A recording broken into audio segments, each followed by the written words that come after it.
Good morning, everyone, and welcome to our conference today, which focuses on transitions, wellbeing, and mental health education after lockdown. My name is Jonathan Glazard. I'm Professor of Teacher Education at Edgehill University and also Professor at Leeds Beckett University. I'm one of the conveners of this special interest group, which focuses on mental health and wellbeing in education. And I'm delighted to be one of the co-chairs of our conference today. I'm going to introduce our other chair. So we have Dr. Michelle Jamin from the University of Roehampton and Dr. Anthea Rose from the University of Lincoln. Hello, everyone. Michelle, do you want to introduce yourself? That's fine. I just want to say hello. You've introduced me. Fine. Thanks, Jonathan. Yeah, me too. Hi. Thank you. So we've got a range of really interesting speakers today. I'm just going to start by setting the context. So obviously the last 2 years have been very challenging in lots and lots of ways for many people. And we know that children, young people and students in higher education have experienced a range of transitions, academic transitions, getting used to new ways of learning, new ways of studying, learning online, social transitions, psychological transitions. Many people have been worried about the pandemic. They've been worried about family members becoming ill. And there's a sense of ongoing uncertainty at the moment. We've seen an increase in the number of children, young people and students in higher education presenting signs of mental ill health. Many students in higher education in my experience, haven't adapted well to online learning. They've missed coming onto campus. They've missed the social interaction with their peers.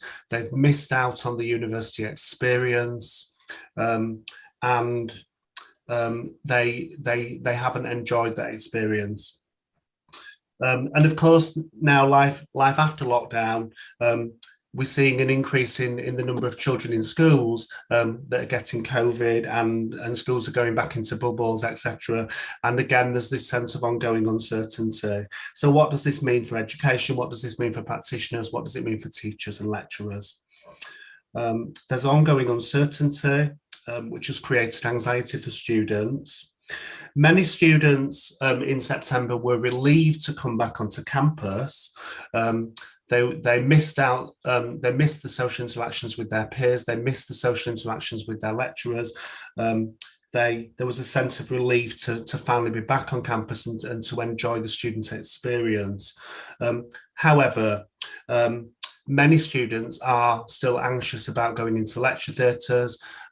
Many students are still anxious about the future and what this means and what it means in terms of their employment in the future. Many students are also experiencing other challenges. So many students, for example, have caring commitments with their families. Family members have become ill. They're having to look after family members, and also students have lost employment because of the pandemic as well. So there's financial burdens there for students, because many students, of course, have to work as well as study at the same time, and they've missed out those employment opportunities. So there is a sense of ongoing anxiety and concerns about the future. So what I'm now going to do is I'm going to introduce our first speaker. Okay, so Dr. Beth Hanna. I'm just going to give you some context about Beth. So Beth is a senior lecturer in educational psychology at the University of Dundee. Beth has worked as an educational psychologist since the 1980s and also worked as a deputy principal educational psychologist. Her research focuses on educational transitions, children's mental health, autism, and inclusion.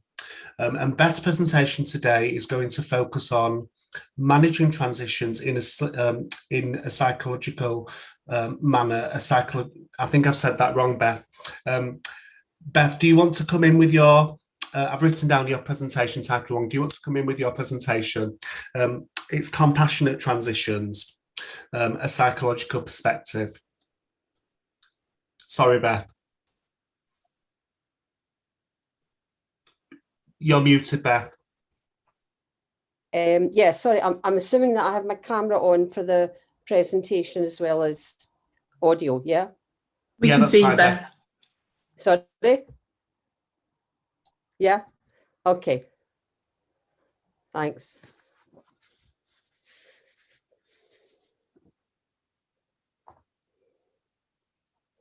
That's great. Thanks. Thanks for that lovely introduction, Jonathan, and it's lovely to be here. What I'm going to be talking about, as Johnny was saying, is managing transitions in a compassionate manner, and I'll be kind of bringing in a kind of psychological perspective to that by drawing on a few theories. So I'll just check. Hopefully this moves on okay, and it does, which is always a huge relief. So the focus of this presentation is basing it mainly on a paper that I was involved in writing back in June 2020. And that, as you will all remember, is just a couple of months after we all went into lockdown. And this was a paper which was commissioned by the British Psychological Society, and I wrote it with some colleagues in Scotland, some educational psychologists working in practice, and also some colleagues from an organisation called Education Scotland. And what I'm hoping to cover is some of the theories, a few theories. I'll not go into them in any detail because I'm assuming that most people here will be familiar with these theories, but just to highlight some of the theories that we drew on, and then how those theories then underpinned what we were proposing in terms of transition practices. Okay, I'll just move on. So I'm just going to kind of keep a track of my time, which I forgot to hit. So to give a kind of context, and this would be across the UK, in Scotland certainly, all schools and early learning centres went into lockdown on the 23rd of March, and they were closed to the majority of children and staff, and it led to the introduction of remote learning, online learning. But as well as that, there were some children who continued to get, I'll say education, but they were in learning hubs, and this was children of key workers and also some vulnerable children. So obviously some staff were involved in those learning hubs. What comes through, and I would think this would be across the whole of the UK, but certainly in Scotland, what it really highlighted with the shift to online learning was the kind of inequalities, the inequity that existed with that shift to online learning. Young people living in a situation where they didn't have ready access to the technology and the software. And at that time, the Scottish Government invested 25,000 laptops and tablets with internet connection. Then in late May 2020, the Scottish Government announced that children would return. The plan was that they would return to school on the 11th of August. Give a context, in Scotland, schools run from August rather than, say, September in England. And then in June 2020, staff returned to schools to start the sort of planning process. It's worth maybe mentioning that in the paper, though I'm not going to talk about it today, but in the paper we do talk about blended learning and some of some recommendations and suggestions there, but I'm not going to cover it today. And then since August 2020, and we've gone in and out of different situations, back into lockdown and things like that. Always maintaining health and safety measures, although these have been subject to change as well. For example, the use of mask wearing in secondary schools by pupils there. So there have been sort of fluctuations there and trying to keep track of it all can sometimes be quite tricky. Impact of COVID continues to be the case currently, particularly with this new Omicron, or relatively new now, Omicron variant. We're still getting staff and pupils having to isolate, either directly affected by COVID or having to isolate. And I know a few weeks ago, before the Christmas break, there was instances in Glasgow of at least one school I know that they actually had to close because of the situation. I think it's maybe slightly better now, but I think we need to be conscious of the impact on children, families and staffs on an ongoing basis. And although it hasn't happened, there's still in that background and that uncertainty that Jonathan talked about whether we're going to have to go back to online learning or a blended learning. So as I was mentioning earlier, this was a paper that was produced by the Scottish Division of Educational Psychology, and it's readily available. I've given links at the end in the references. It was called Compassionate Transitions, Reconnecting School Communities Past COVID-19 Closures. And so you can access, and it's directed at teachers and other education staff to support them in returning to school after that first lockdown. And it's offering a psychological perspective on how we can manage transition, but in a compassionate fashion. So as well as thinking about, I suppose, the more pedagogical learning side, it's about thinking about the kind of health and well-being side as well, which is so important. How theories can then inform the transition process. And there's quite a lot of practical advice in the paper on for people in school communities to become more resilient as they reconnect and recover from that first lockdown. And I'll be interested at the end in your thoughts as to whether some of the ideas are still relevant in the current context. So you might argue we're out of lockdown, but are these approaches still relevant? So the first of the theories, which I was going to mention, which I'm sure you're all familiar with, is Maslow's hierarchy of needs. And this was a theory of human motivation, developed quite a number of decades ago now. And it's thinking about this in relation to underpinning, when we're thinking about the needs of children, of adults, etc., in that transition back to school after lockdown, the relevance of these needs that we as human beings have, right from the very basic physiological needs that we have, but through to, I would say, very important belonging, the sense of belonging or feeling safe. We can all relate to that in this current pandemic, feeling safe, but also a sense of connection and belonging is important. So I'm not going into any detail, but just those kind of key points to pull out from that.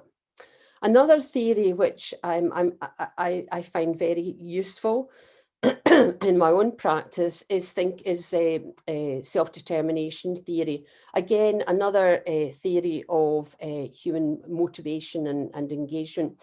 And I'm highlighting here 3 key psychological needs. Again, I'm highlighting there the importance of relatedness, but also a sense of autonomy and a feeling of competence. The next one I wanted to mention was ecological systems theory. So thinking about, which obviously you'll be aware, Bronfenbrenner in the late 1970s, but thinking about the individual not in isolation, but as part of different systems. A microsystem is obviously the kind of people that you have most direct relationships with, and then moving out to the interactions between the microsystems, so you're at the mesosystem level. So again, I'll not get into that, but again, it's this sense of connection, not the individual in isolation, but being part of wider systems. And the third one that I was going to the fourth one I was going to mention was MMT theory. Now, I'm pretty sure that Divya, who will be speaking later, will be talking about that. But that was another theory which we drew on in the paper. And it was developed from ecological systems theory, but also drew on complexity theory. Again, it's about the individual not in isolation, but the interaction. And I think what's key to this one is thinking about the significant others in a child's life. So parents, teachers, other members of the community, peers, etc., may be undergoing their own transitions. And it's thinking about that interplay and how others' transitions can impact the child and vice versa. And Diva uses this analogy of the Rubik's Cube and the idea of one element can then lead to an impact and effect, and you get this kind of interaction going on. So looking at the kind of key concepts, what we did, I'll show you a diagram in a wee minute, but what we did was we used these theories to think and underpin the kind of concepts that, or it was more like a framework that we drew up for compassionate transitions and that shift back to school, and how that underpins transition planning. Worth highlighting that the different areas that I'm going to show you are not linear, and so they can be used depending, very kind of flexibly, depending on the context. And I was mentioning earlier, the paper provides quite a number of reflective questions, which staff in schools can use to think about the implications in relation to their own context. So this is the diagram, and what I'm now going to do in the next few slides is just take you through a few points in relation to these different areas. So the first one is staff resilience and self-care. And obviously we've all become very heightened aware of the importance of self-care in this COVID pandemic. So it's thinking about the importance, and this would be not just during lockdown, but at all times, but the importance of staff well-being. And if staff are being under huge pressure, and if they're going to be able to support children who are going through some of them difficult times, then it's important that they're in the right place, that they can support children and help them to self-regulate. And also the critical importance of connection with colleagues in this situation, and be able to reflect and share needs with each other.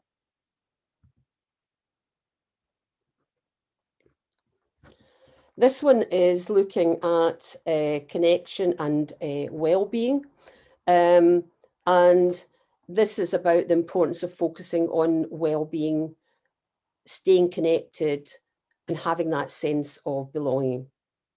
It's important that it wasn't just a case of you suddenly go back to school and you're back into reading, writing activities or whatever. It's important that there was time given to acknowledge what both staff and children had been through during that first lockdown, and acknowledge that and that underpinning learning rather than being seen as separate.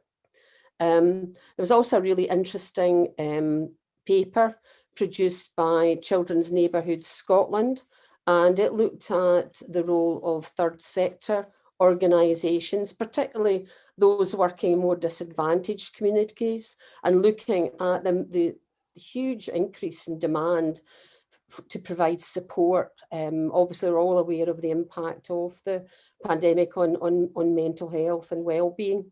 And so they were obviously individuals working in these sectors were being affected, but they were having increased demands to support people in their communities. There's also, again, in the reference list and links, you'll see links to different materials which existed before the pandemic, but they are materials which I would argue are are really useful materials, and if any of you are interested, following them up. So these have been produced in the Scottish context, and there's resources in relation to compassionate, called the Compassionate and Connected Classroom, and that's looking at things like the impact of trauma and negative experiences on children, and how we support and help children to understand the impact of those experiences and also appreciate the impact on other people around them.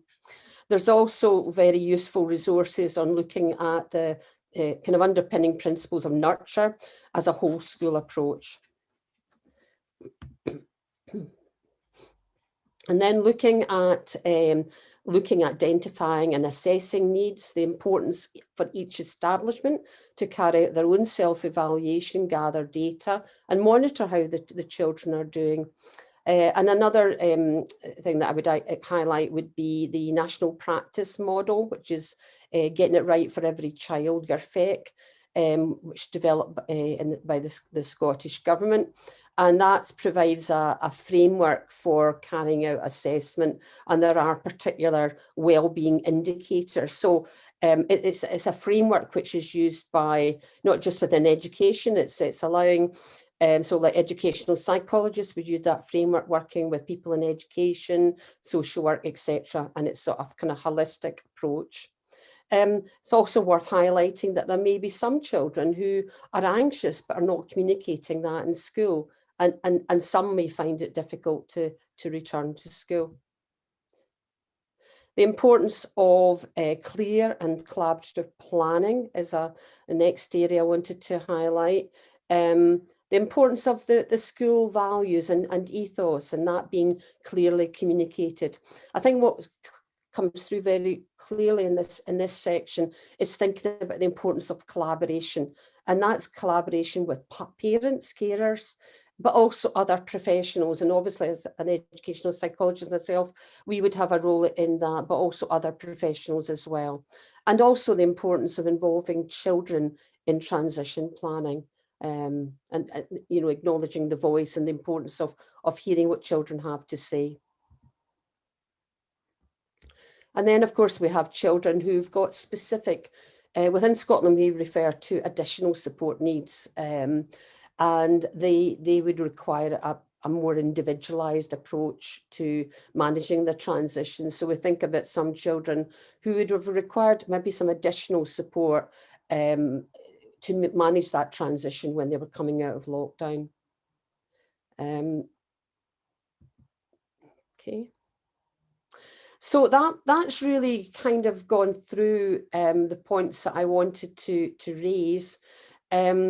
What I thought would be helpful would be to get your own comments, and I'll move on to the next slide. And this is will sort of generate a word. I'm just wondering if I've got the right one here. Let's see. Is it on ongoing relevance? Yeah, I think this is it here. So this is would allow you to sort of think about the ongoing relevance of the theories I've just very briefly covered in this presentation, and also that sort of framework that I showed you and the different elements of that. And to what extent do you think that these are relevant in terms of practice in the current context, where obviously things hopefully will get better. We're all hoping and praying for that, but just what your thoughts are on that. So I would welcome your thoughts on that, and I think there's a little bit of a delay while you're populating that.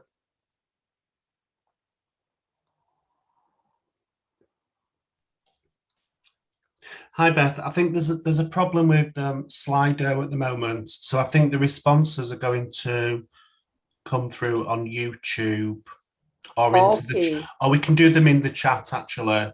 Yeah, that would be good. Shall we do them in the chat? Yeah, that would be great, Jonathan. Yeah, if people do that. And then we can maybe pick those up later. Yeah, I would be happy for that. It's obviously quite a short presentation, so you there's a limit to what you can cover in that, which is fair enough. So I've got the chat open at the moment, just to see. And we can maybe pick them up in the panel later, because we're going to have a good opportunity later in the panel to ask questions then. So we can maybe discuss that then as well. Okay, right. And we're also going to hear from 2 students as well in the panel. That's great. So I'm just acknowledging my co-authors in that paper. I don't know if it's moving on now. Let's see.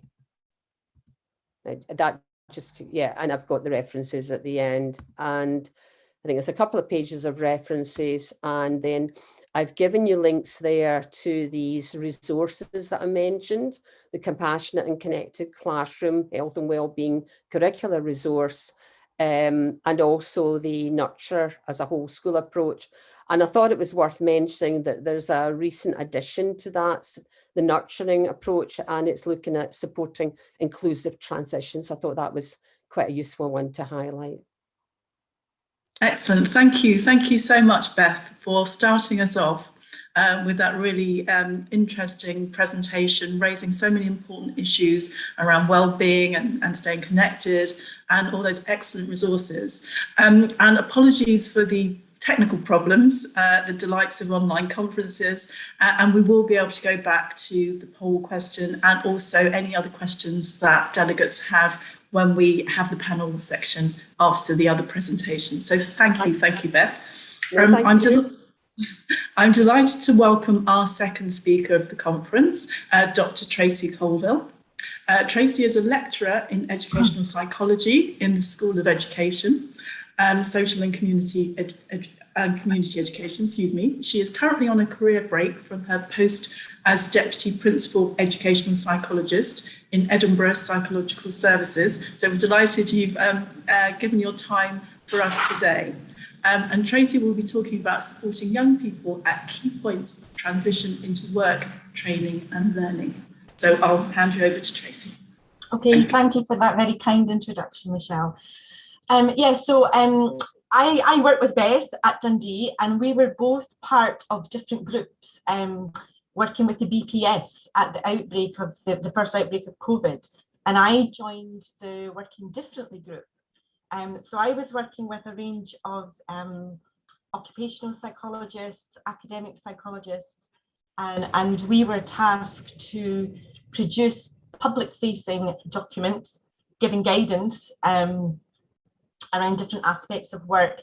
And I was asked to lead on the guidance paper with my colleague Catherine Steele at the University of Leicester to look at what the possible impact of COVID may be on young people transitioning from school into forward destinations such as work, training, further higher education, and of course those young people who maybe didn't have any destination.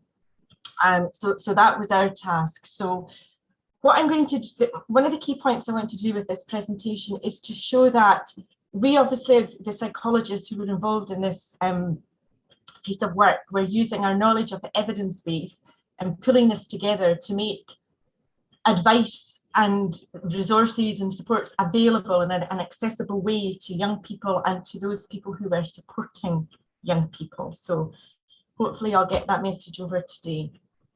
So the key point, yes, so this document was aimed at professionals supporting young people at the key points of transition into work, training and learning.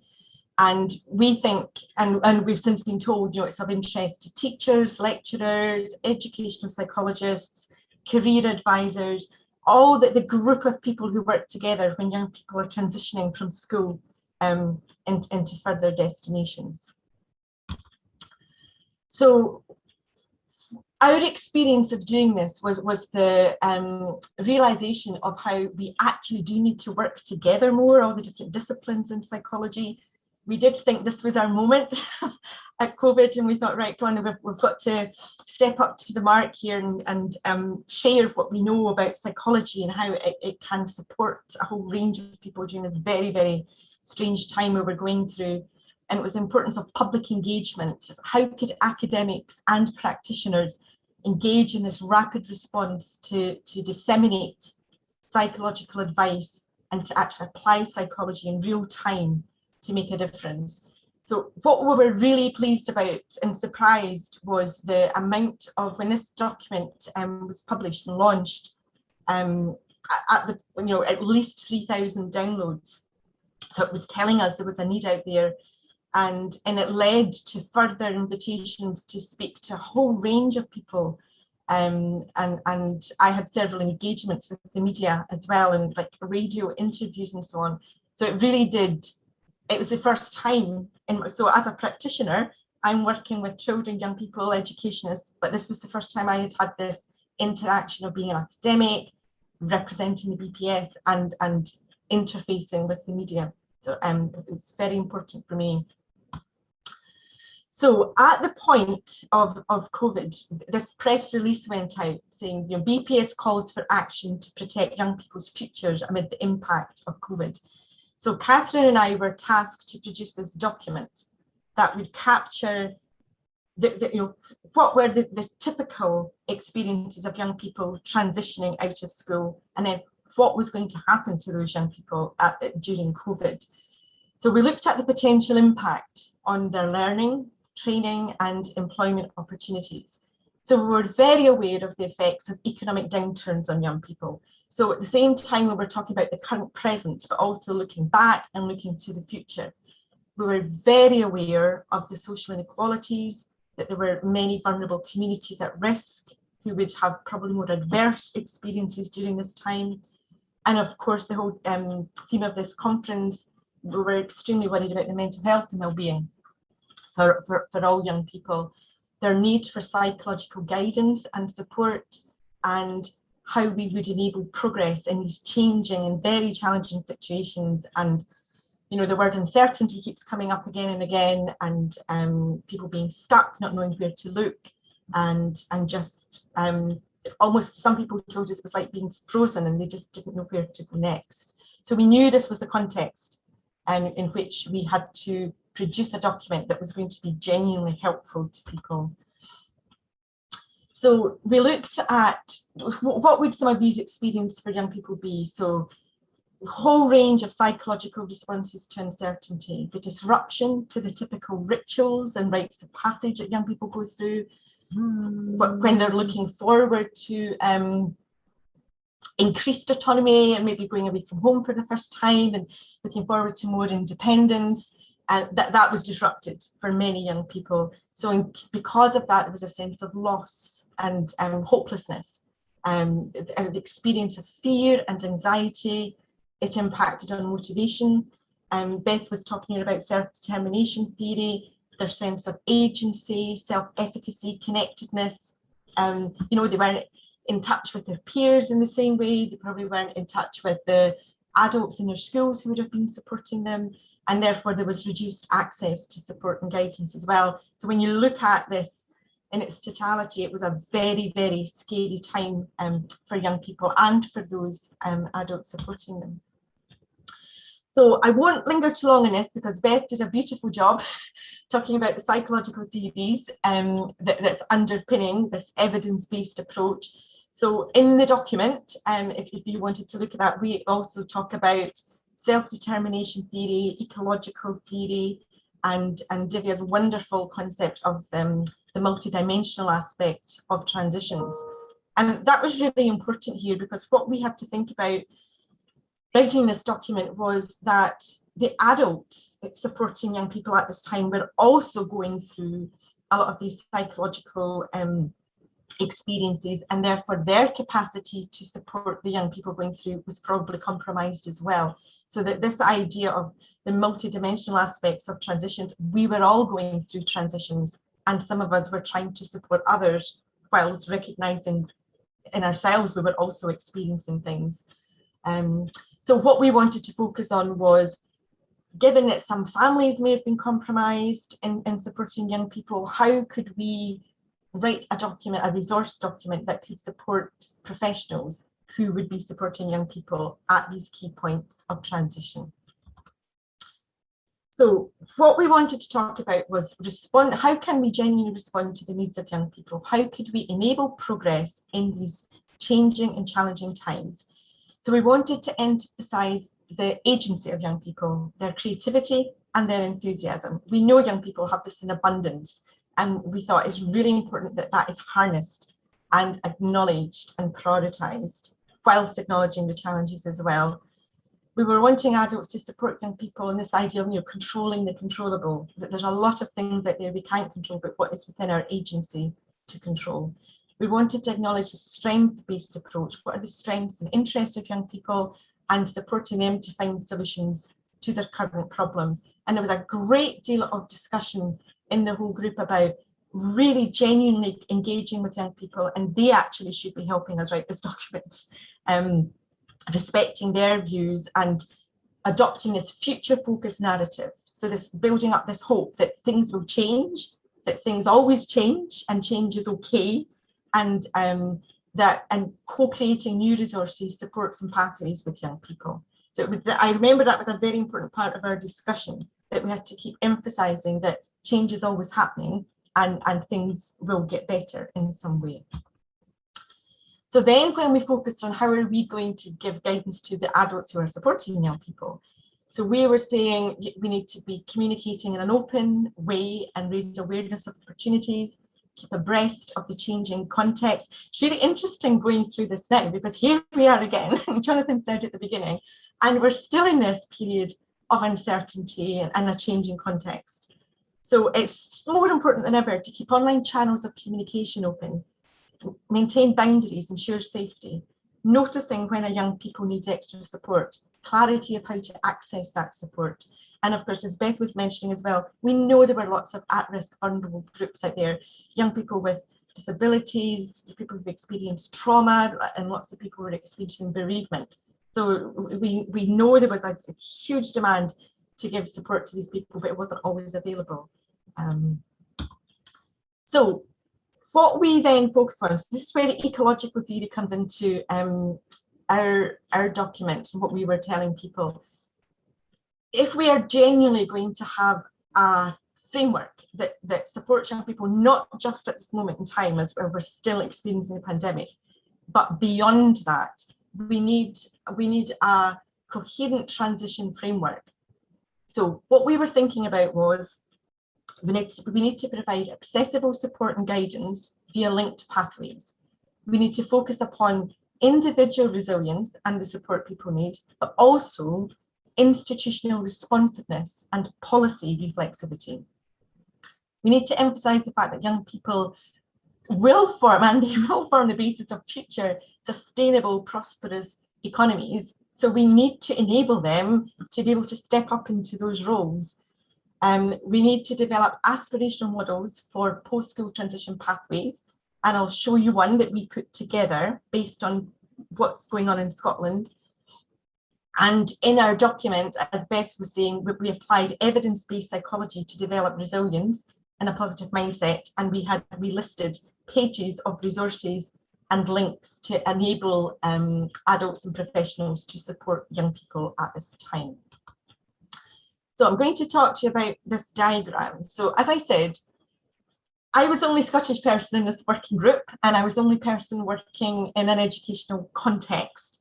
So when we started to think about what would this aspirational model be to support young people transitioning into work, training and learning, I repeatedly said, well, what's the framework called in England that where schools link with businesses and colleges and universities and work opportunities?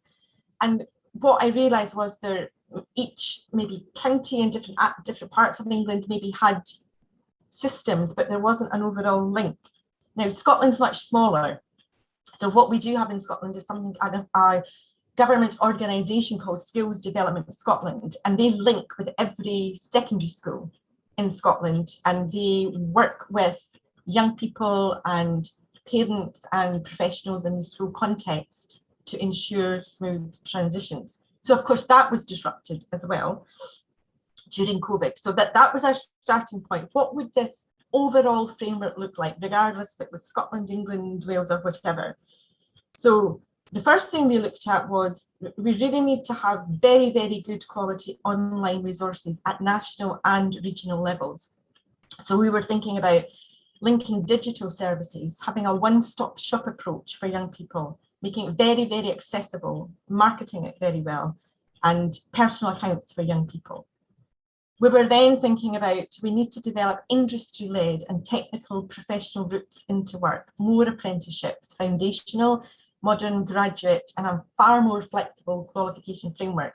We know these are being talked about, but they need to be harnessed and made concrete. We were talking about improved links with schools, multiple points of entry. We were talking about developing work-based learning, trying to engage young people at risk of disengagement, wider range of youth work opportunities, direct routes into work, reduced impact of vulnerability, what we call ACEs, people who've experienced trauma, childhood adversity, and more focus on nurture and support. And we were really wanting to emphasize this idea of if we want to have this sustainable framework, we need to start collecting really good data to give us a longitudinal capture. Is this working for young people? We need to align education and skills systems, so a national career service, co-designed with schools, colleagues, third sector, training providers, employers, this focus on 15 to 24. So at the point we captured this, the text you see in the red boxes, this is where the government was starting to talk about changes.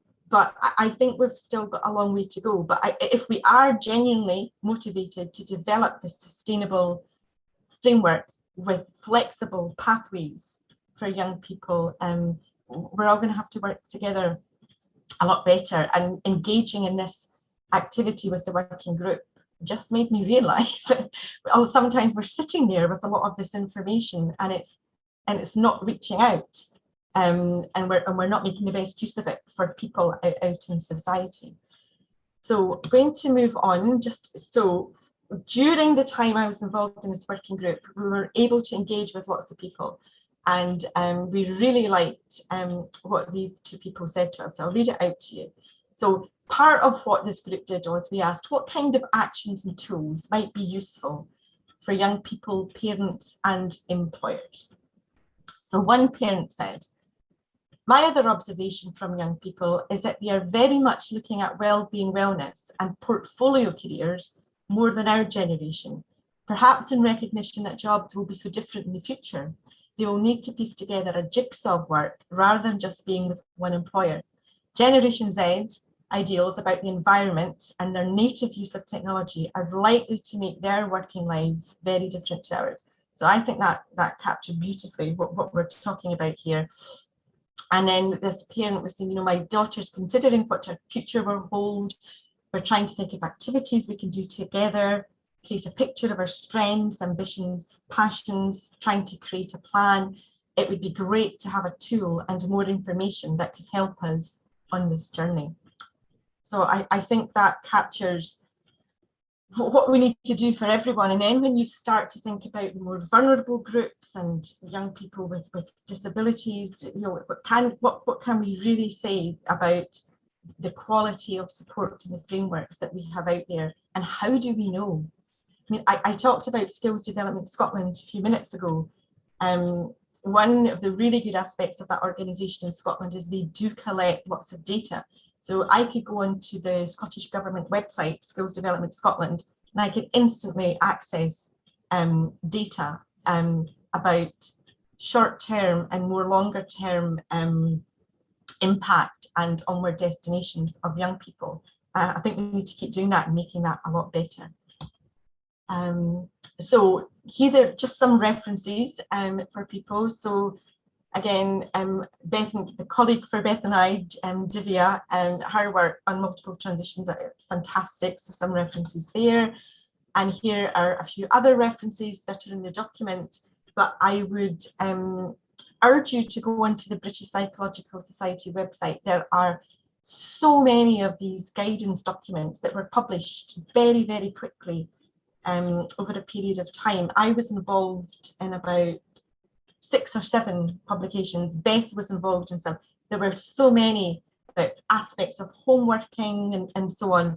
But this particular document about that particular group of young people who are not in school, they're not yet at university or college or in work, and it really, I think, really captured a bit of a gap.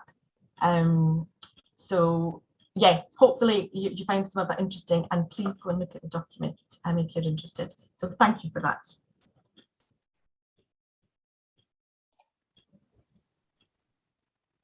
Hi, thank you very much, Tracy. That was a really interesting presentation. I think for me personally, I'm finding it very interesting to see what's going on in Scotland, because we don't often get to hear that side of the coin, even though we're all supposedly part of the same thing. So thank you very much. I'll get to some questions when we get to the panel at the end. Okay, thank you.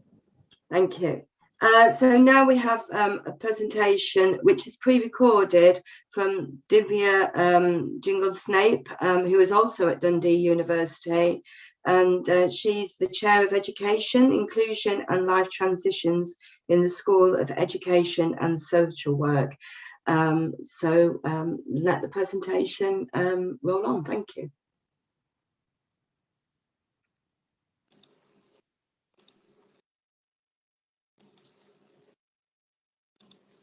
Hello, I'm Divya Jingle-Snape from the University of Dundee, and today I would like to discuss with you about the impact of COVID on transitions and well-being, and also within that context discuss with you about 12 pillars of successful multiple and multidimensional transitions based on my and my colleagues' transitions research. So before we start, I would like you to reflect on some questions. You probably have already done that, but if you could look at what does the term transitions mean to you? What transitions have you experienced as a result of COVID? And what was the impact of school university closures or reopening on you personally and professionally? You can do it as a self-reflection, but there is also an online poll that you might want to leave your thoughts on.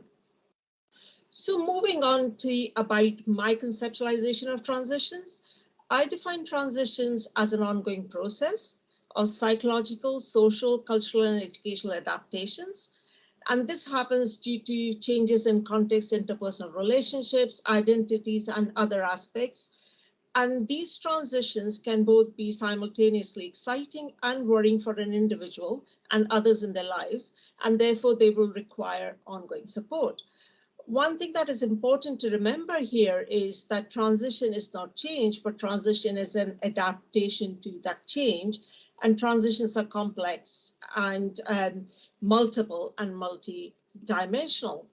And what do I mean by multiple and multi-dimensional transitions? So you probably have heard me talking about multiple and multi-dimensional transitions theory. And what I have, how I'm theorizing it is that everybody goes through multiple transitions at the same time. And these transitions are not only ones they are experiencing, their transitions will then trigger transitions for significant others, for example, their family members or professionals. On the other hand, significant others will be experiencing their own transitions, and these will trigger those of the individual we were talking about. So these mutual interactions happen of transitions happen between individuals and their significant others, leading to an almost ongoing ripple effect across the ecosystem, highlighting the multidimensional nature of the theory.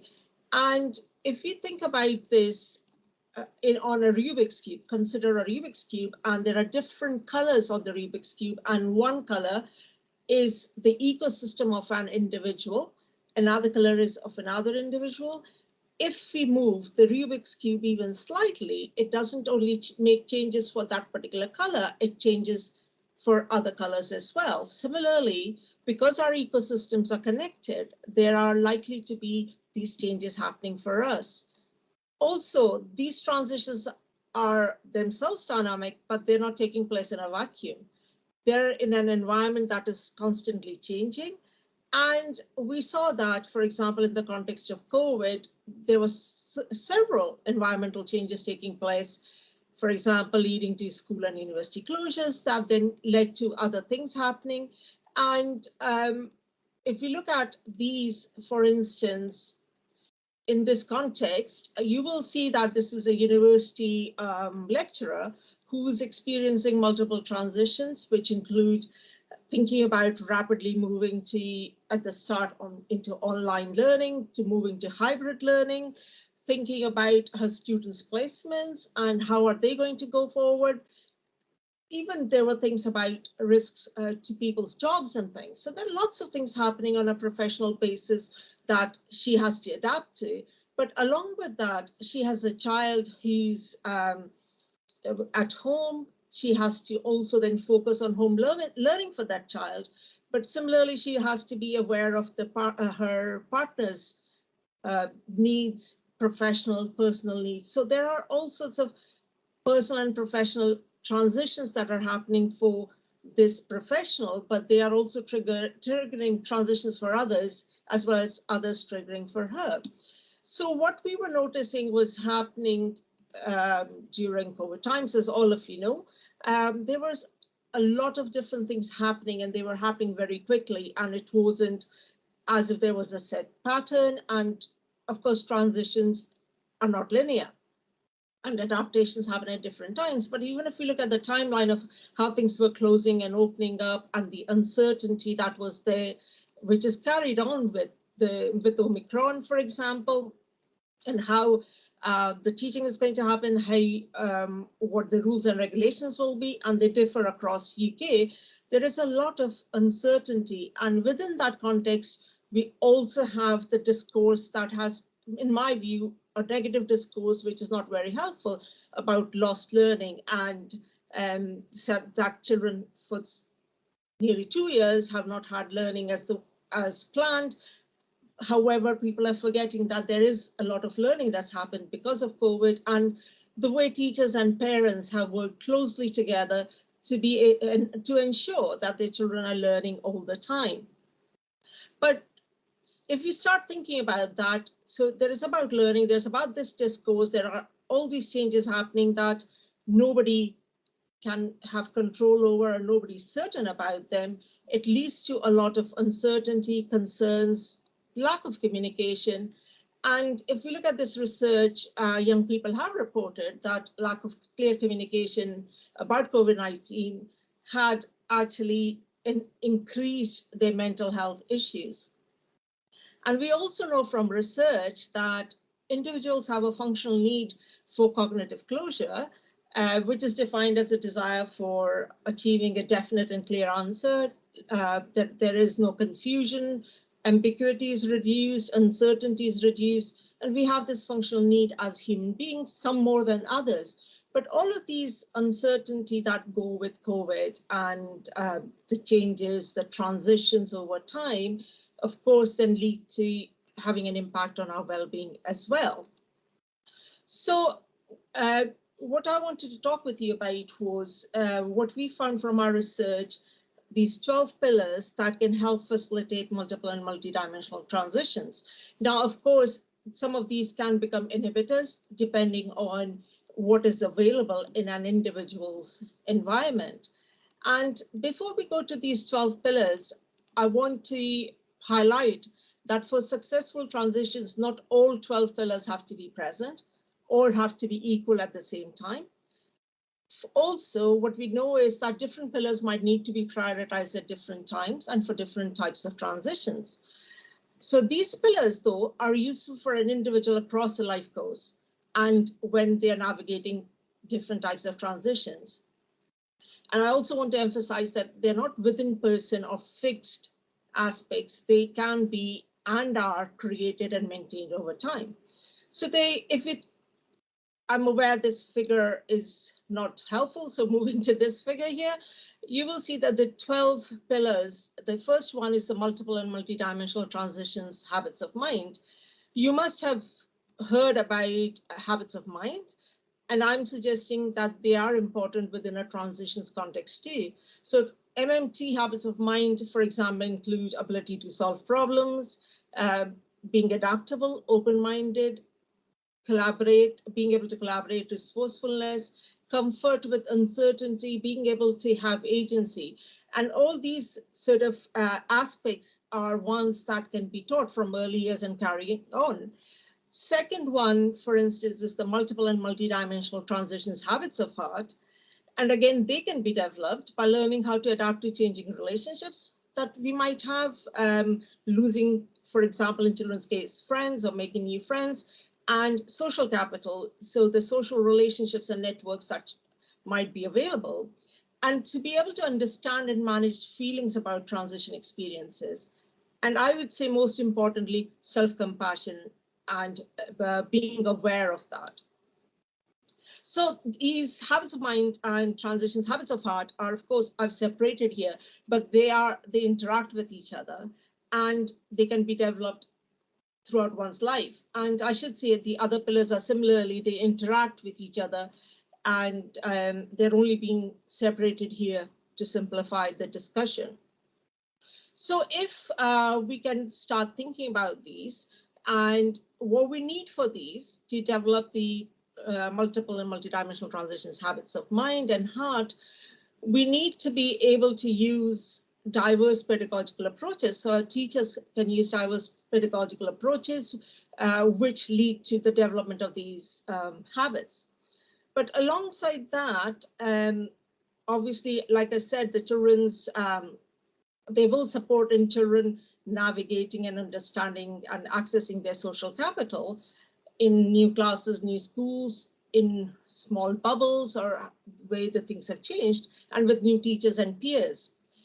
However, a child's social capital is also likely to influence their habits of mind and habits of heart, along with having an impact on their attitudes and beliefs about transitions. So do they think that transitions are dynamic?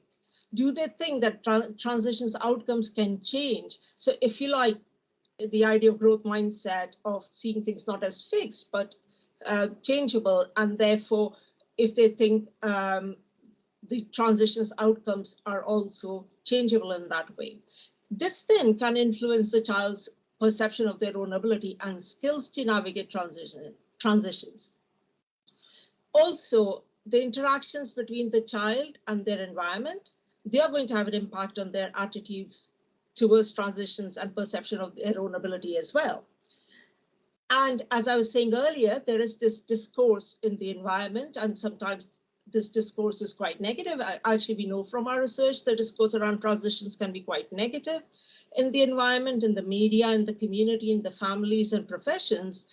And these discourse, though, they are coming from the significant other's own experiences about transitions, as well as whether they have ability to support, in that context, and do they feel that they have the ability to support their child's transitions? So all of these are interacting, and there are other examples of these pillars where we can look at, for example, opportunities to discuss about transitions in everyday life. So for example, sharing your excitement and concerns, finding out about strategies used by significant others, for instance, they are going to have an impact as well. And for instance, the culture of the old and new nursery or schools, families, their community, they're all also going to have an impact on the pillars that I discussed earlier.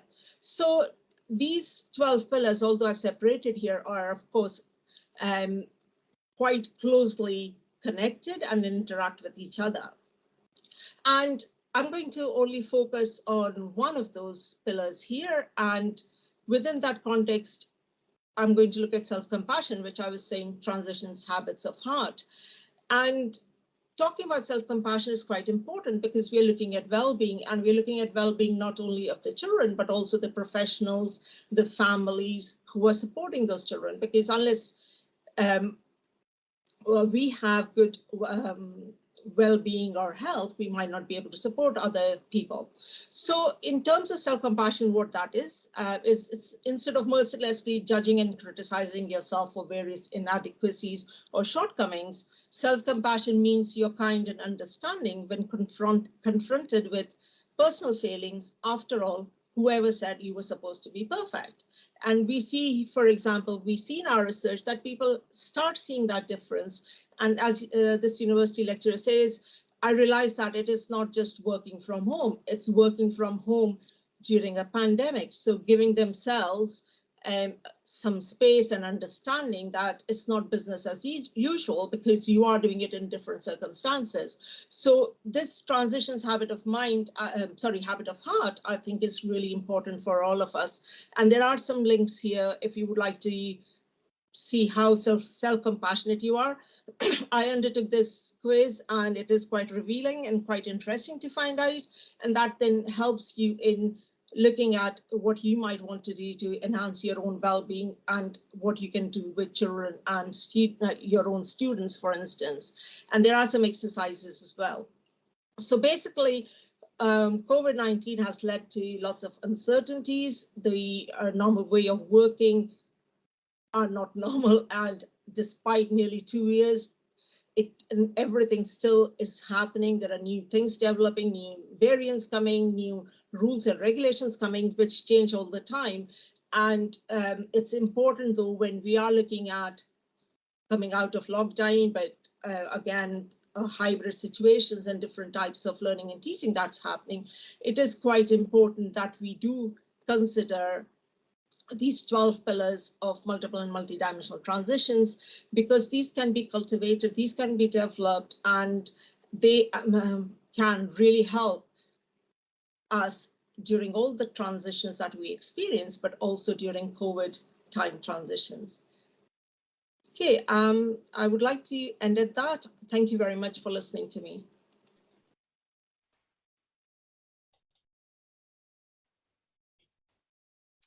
Okay, I'd like to thank Divya for an excellent presentation. That's made us think about lots and lots of different things there. So we've had some interesting themes so far this morning. So I'm just going to summarise some of the key themes that have come out of all the presentations so far. So Beth emphasised the need for connection, the need for relatedness, and the need for belonging. And those things, if we take self-determination theory, connectionness, the ability to connect, the ability to relate to other people, the experience of feeling that people belong, is really, really important to mental health and well-being. We know that social connection is critical to mental health, and we know that experience a sense of belonging is really, really important. Children and students need to feel a sense of belonging. And I think that's been disrupted during the last 2 years, particularly if we think about students in higher education. They haven't been coming onto campus. Their experience has been disrupted. They haven't necessarily felt that connection with the campus, with the university. And they probably haven't experienced that same sense of belonging that they would have experienced had they been coming in all the time. So I think that's really important. Tracy emphasised, well, a few things, but emphasised the fact that young people have experienced disruption to their rites of passage. So the normative transitions that young people normally experience, leaving dues, graduations, etc., have been disrupted. Young people have experienced a sense of loss and a sense of hopelessness.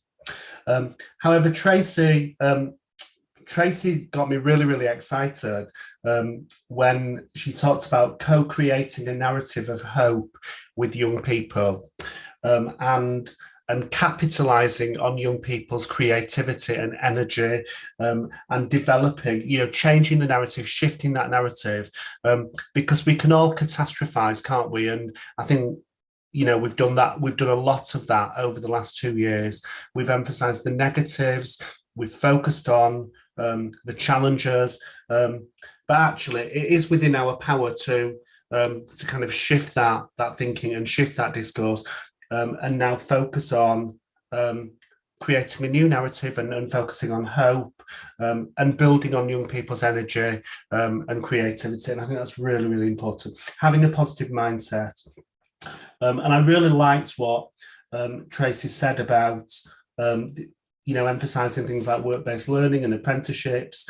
We need to have a diverse curriculum. We need to have a broad curriculum that connects with a range of young people, and we need to have qualifications that enable all young people to thrive. And just having academic qualifications isn't necessarily the route, is it? So we need to broaden the curriculum, we need to broaden the qualifications, we need to have flexible modes of delivery, and we need to think about how we can educate young people moving forward. And I think the traditional model of the academic curriculum and the traditional model of university, coming to campus for 3 years doing full-time study, isn't necessarily the solution for all young people.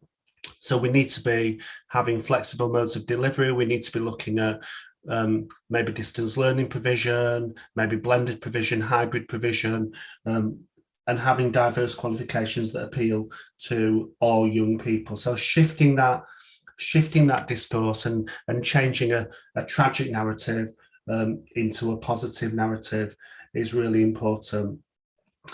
And then Divya talked about multiple transitions. Fascinating theory, the idea that the transition for an individual, one person's transitions can trigger transitions for other people. I loved her cartoons. I love the way that she presents her research in a really accessible way. Divya talked about the sense of uncertainty that people have experienced over the last 2 years. She talked about the negative discourse that the government are promoting that focuses on catch-up and lost learning, and that's not a helpful discourse, really. But then Divya also talks about having a growth mindset and the importance of not just focusing on the negatives, but also focusing on positives, and I guess connecting with what Tracy was saying about hope.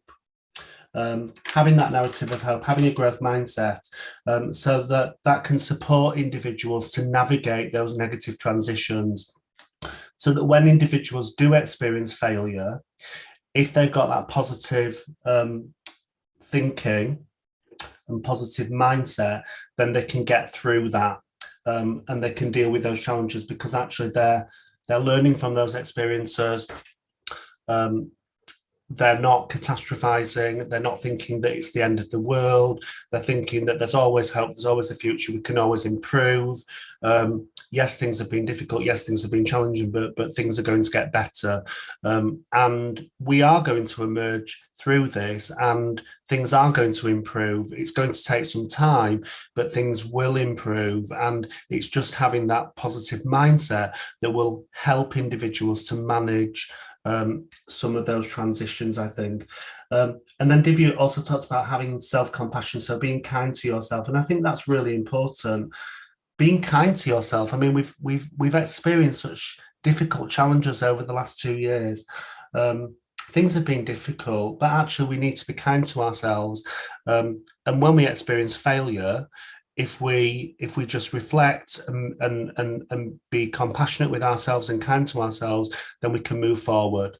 So some really interesting presentations. I'm going to bring the other chairs in now. Have you picked up any questions, Anthea, or Michelle from the chat?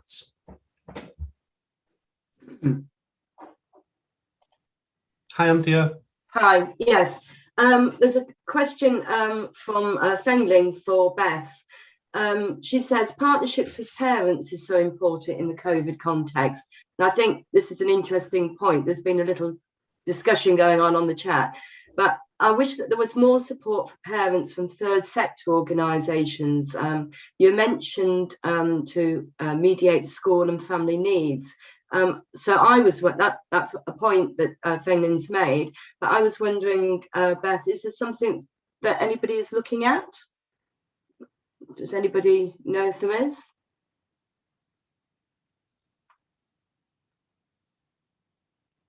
I think we need. Do you want me to? Yeah. Yeah. So, sorry, the question was around involving parents in third sector. third sector organisations supporting parents, I think. Well, supporting parents. I'm sure there is, but it's not an area that I know much about myself, so I don't think I could respond to that question. I know that third sector organisations work with children and families, so there will be at that sort of maybe working at an individual level, supporting a child going or a young person going through a sort of difficult situation. But in terms of, I suppose what that would be about would be having parent representatives on boards or steering groups or whatever of third sector organisations would be a way to do it, but I don't know enough about that sector and the governance of it to comment on that. But I think yes, I think personally I think that would be really important, but I don't know whether anyone else who's here could comment on the third sector. Hi Beth, it's Tracy here. Yeah, I think in terms of supporting parents, there are quite a number of third sector organisations who will support parents in different ways. So for example, Bernardo's does a lot of work with families supporting parents in Scotland anyway.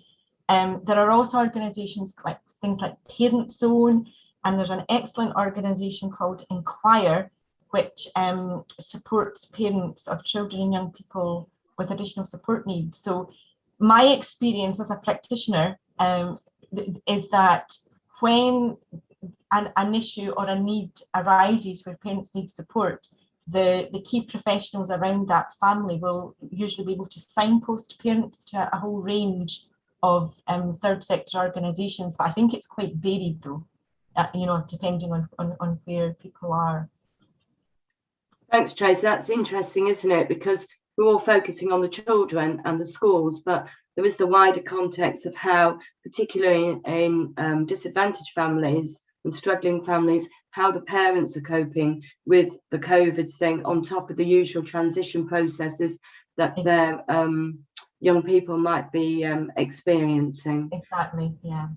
There's a question here, Tracy. I think we've got time for at least one more for you. From Dominica, says, have you investigated the impact of the curriculum materials?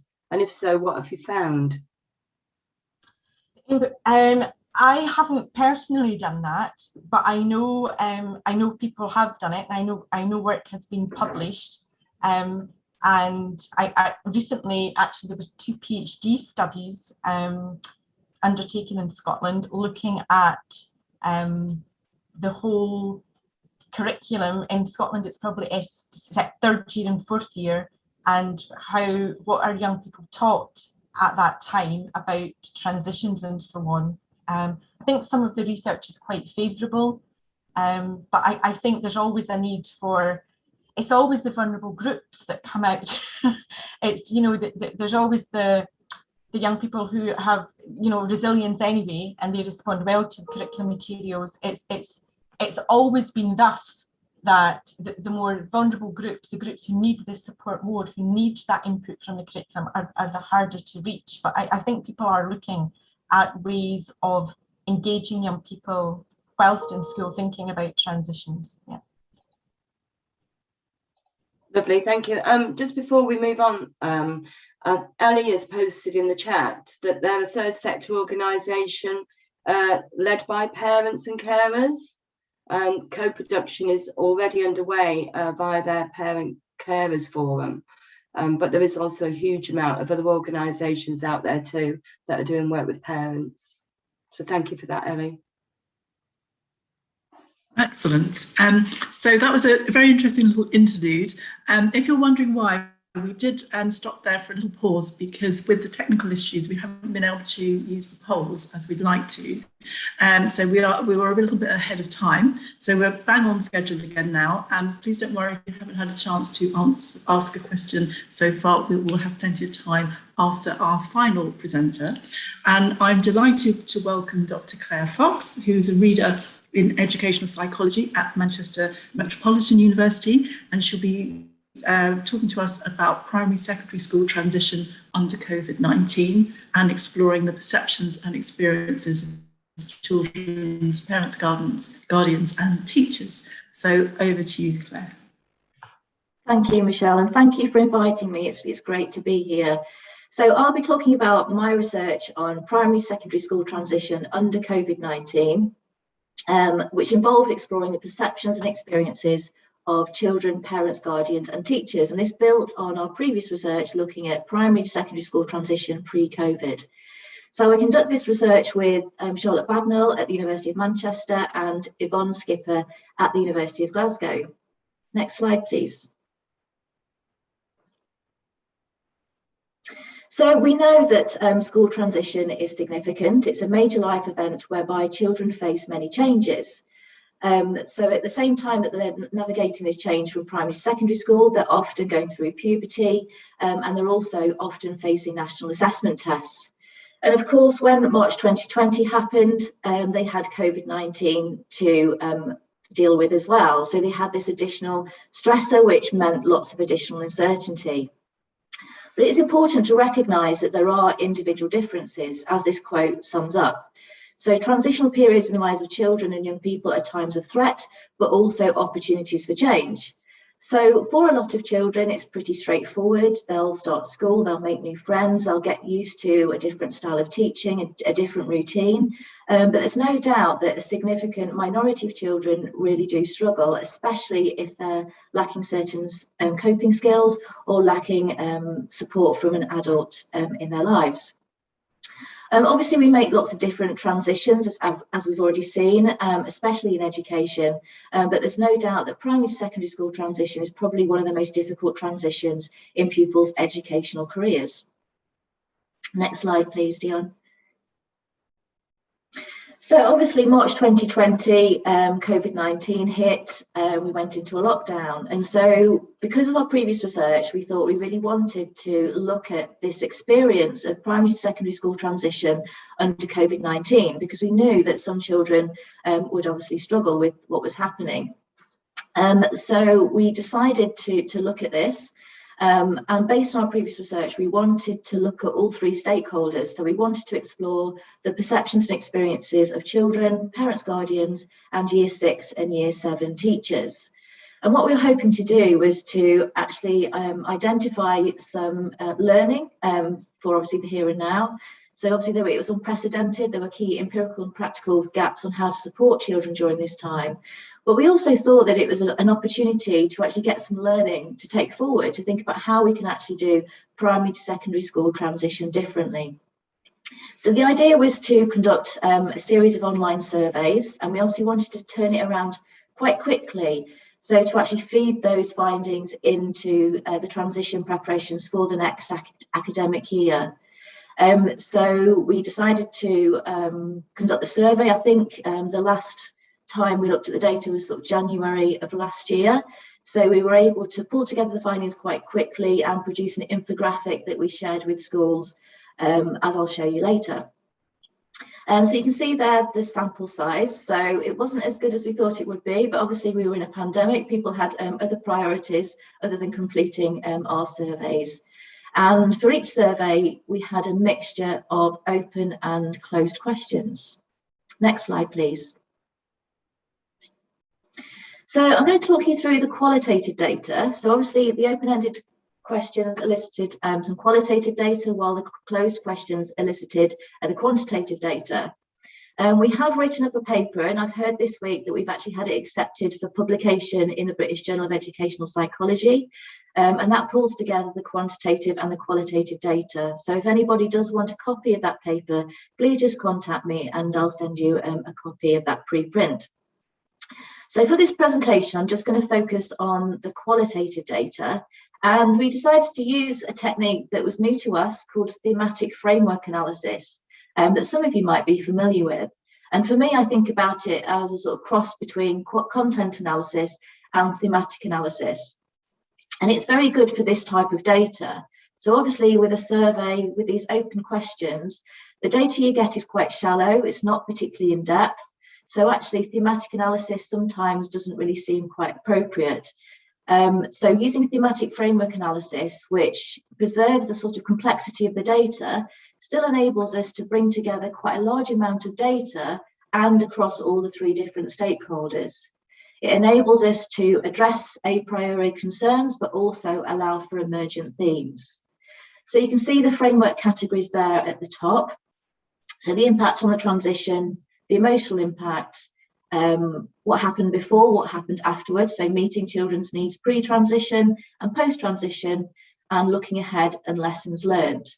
So these are things that we were interested in actually knowing about. So if you think about these, they're not really themes in the sense that Brown and Clark might talk about them. These are what Brown and Clark would call topic categories. But hopefully you'll be able to sort of see that we were able to still preserve some of the complexity underneath that. So you've got some subcategories there. So what I'm going to do now is just talk you through all of these different categories using some illustrative quotes at the same time. Next slide, please, Dion. So first of all, the impact on the transition. So we wanted to sort of know what it was like, what impact it had. So the first one was that the environment was clearly different. This was particularly the secondary school environment. So you can see a quote from a parent there. They're still not experiencing secondary school and getting to know their surroundings, but they should be. So obviously children were being taught in bubbles, so in a small group with perhaps just one teacher in the same room every day. So actually not that different from the primary school environment. And of course the children talked about this too, whereby they weren't actually getting to know any of their classmates beyond their bubble. And this was making it very difficult for them to socialise and make new friends. Also, of course, the secondary school teachers talked about the environment being different. It was very difficult for them to teach, so they weren't able to sort of satellite around the room and give the children the support that they wanted to. The next category was absent. So this is the thing that was the most noticeable, things that simply didn't happen and missed opportunities, as you can see from that quote from the parent there. So missed academic opportunities, so SAPs didn't happen, and for some people this was seen as a missed opportunity. Missed relational opportunities, so not having the opportunities to say those proper goodbyes, and you can't see the one at the bottom, but these are sort of personal opportunities, those sorts of celebrations that normally happen. So leavers assemblies, the school prom, end of year residential, things like that. Also, of course, the sort of practical support actually didn't necessarily happen. So for a long period of time, children were in lockdown, they're being taught online. It's very difficult to do that sort of support that they might do normally. So the focus was very much on numeracy and literacy. And that was a priority for a lot of schools. And even when they came back, there weren't the same opportunities to provide that sort of practical preparation. So school visits didn't happen, and the sort of transition work that might take place, because when children came back, again, the priority for a lot of schools was getting them back up to speed with numeracy and literacy. So a lot of things were missing. And also the children were different. So the secondary school teachers commented on how the children came up. They were very different to year sevens from previous years. Not only were they lacking confidence, but they'd also, their motivation and engagement had slipped. Next slide, please, Dion. So what happened beforehand? So how were schools and parents meeting children's needs pre-transition? So obviously new strategies were needed to build relationships and share information, because the environment was different. There wasn't that opportunity for that face-to-face interaction. And some schools really stepped up and were able to do this really well, and some schools struggled, at least according to the parent. So you can see there's a quote from a child, made a video of all the teachers, told us our pastoral care teacher. And some schools actually had some virtual summer schools, so the children would actually get to know their teachers and other children that they'd be going up to the same school with. Sharing information, so some schools were able to be innovative and creative and think about how they could do things differently. So obviously not having the opportunity for that sort of parents' evening where parents and children could come up and the teachers could impart that information in one session, an opportunity for a Q&A. Some schools thought about different ways that they could do that, whereas some schools simply just sent parents and children lots and lots of letters, which they found particularly unhelpful. In terms of practical support, some schools were able to do some visits, or they were able to do some virtual tours in 3D, and that was found to be very, very useful by children and parents. And of course, the parents were doing the normal sort of practical support, helping them prepare for the transition. So perhaps doing the walk to the school, helping them get their bag packed. Emotional support, so this was done differently in different schools. As I said, when the schools went back, the priority seemed to be numeracy and literacy. So those opportunities that would normally happen in the curriculum to do some transition work didn't necessarily happen. But where it did happen, especially the focus on emotional support, that was really appreciated by the children and the parents. And some schools were able to provide that support on a one-to-one basis too. Next slide, please, Dion. So what happened afterwards? So meeting children's needs post-transition. So things had to be done very differently. Of course, when children go up to secondary school in year 7, schools do a wonderful job of sort of providing that intensive support right at the start to all children, and also perhaps having some more targeted support. And that was really stepped up under COVID. But they had to do things differently. So teachers talked about almost departing from the national curriculum for a few weeks or even a few months. So actually recognising that because of the time out, children just weren't up to speed on the core skills. Also thinking about approaching learning differently. So actually using some of the primary school techniques of actually really chunking information down into bite-sized pieces. And the children talked about the academic support they got from their peers too, as that quote from the child shows there. Relational support, so teachers placed a great deal of emphasis on this, helping the children to make friends and also develop relationships with teachers too. And obviously, because of the restricted opportunities in terms of the bubbles, this was really, really important. Practical support, so obviously, again, schools are usually quite understanding of situations, but obviously it's a fine balancing act because you need to get the children to be much more independent. But there was much more hand-holding in the first few weeks, in the first few months. So understanding that the children would get lost because they hadn't had the tours or the virtual tours, and also being more understanding of them not necessarily having the full kit. What was great for us to see was that there was a real emphasis on emotional support, and this was emotional support for the children and also the parents. So this was really stepped up. So you can see there on the left, this happened through a slightly adapted curriculum that allowed for more form time. So there was much more time for that pastoral support. And for us, we sort of feel that emotional support has been neglected in terms of transition preparations for a long, long time. So the focus seems to be on the practicals, so getting children used to the different expectations, making sure they're ready, you know, the bag packed, and children aren't being sort of supported throughout primary school in terms of their emotional needs and coping skills. Okay, so the next slide is looking ahead and lessons learned. So we were really keen to hear from the children, the teachers and the parents about what worked well and what could have been done better.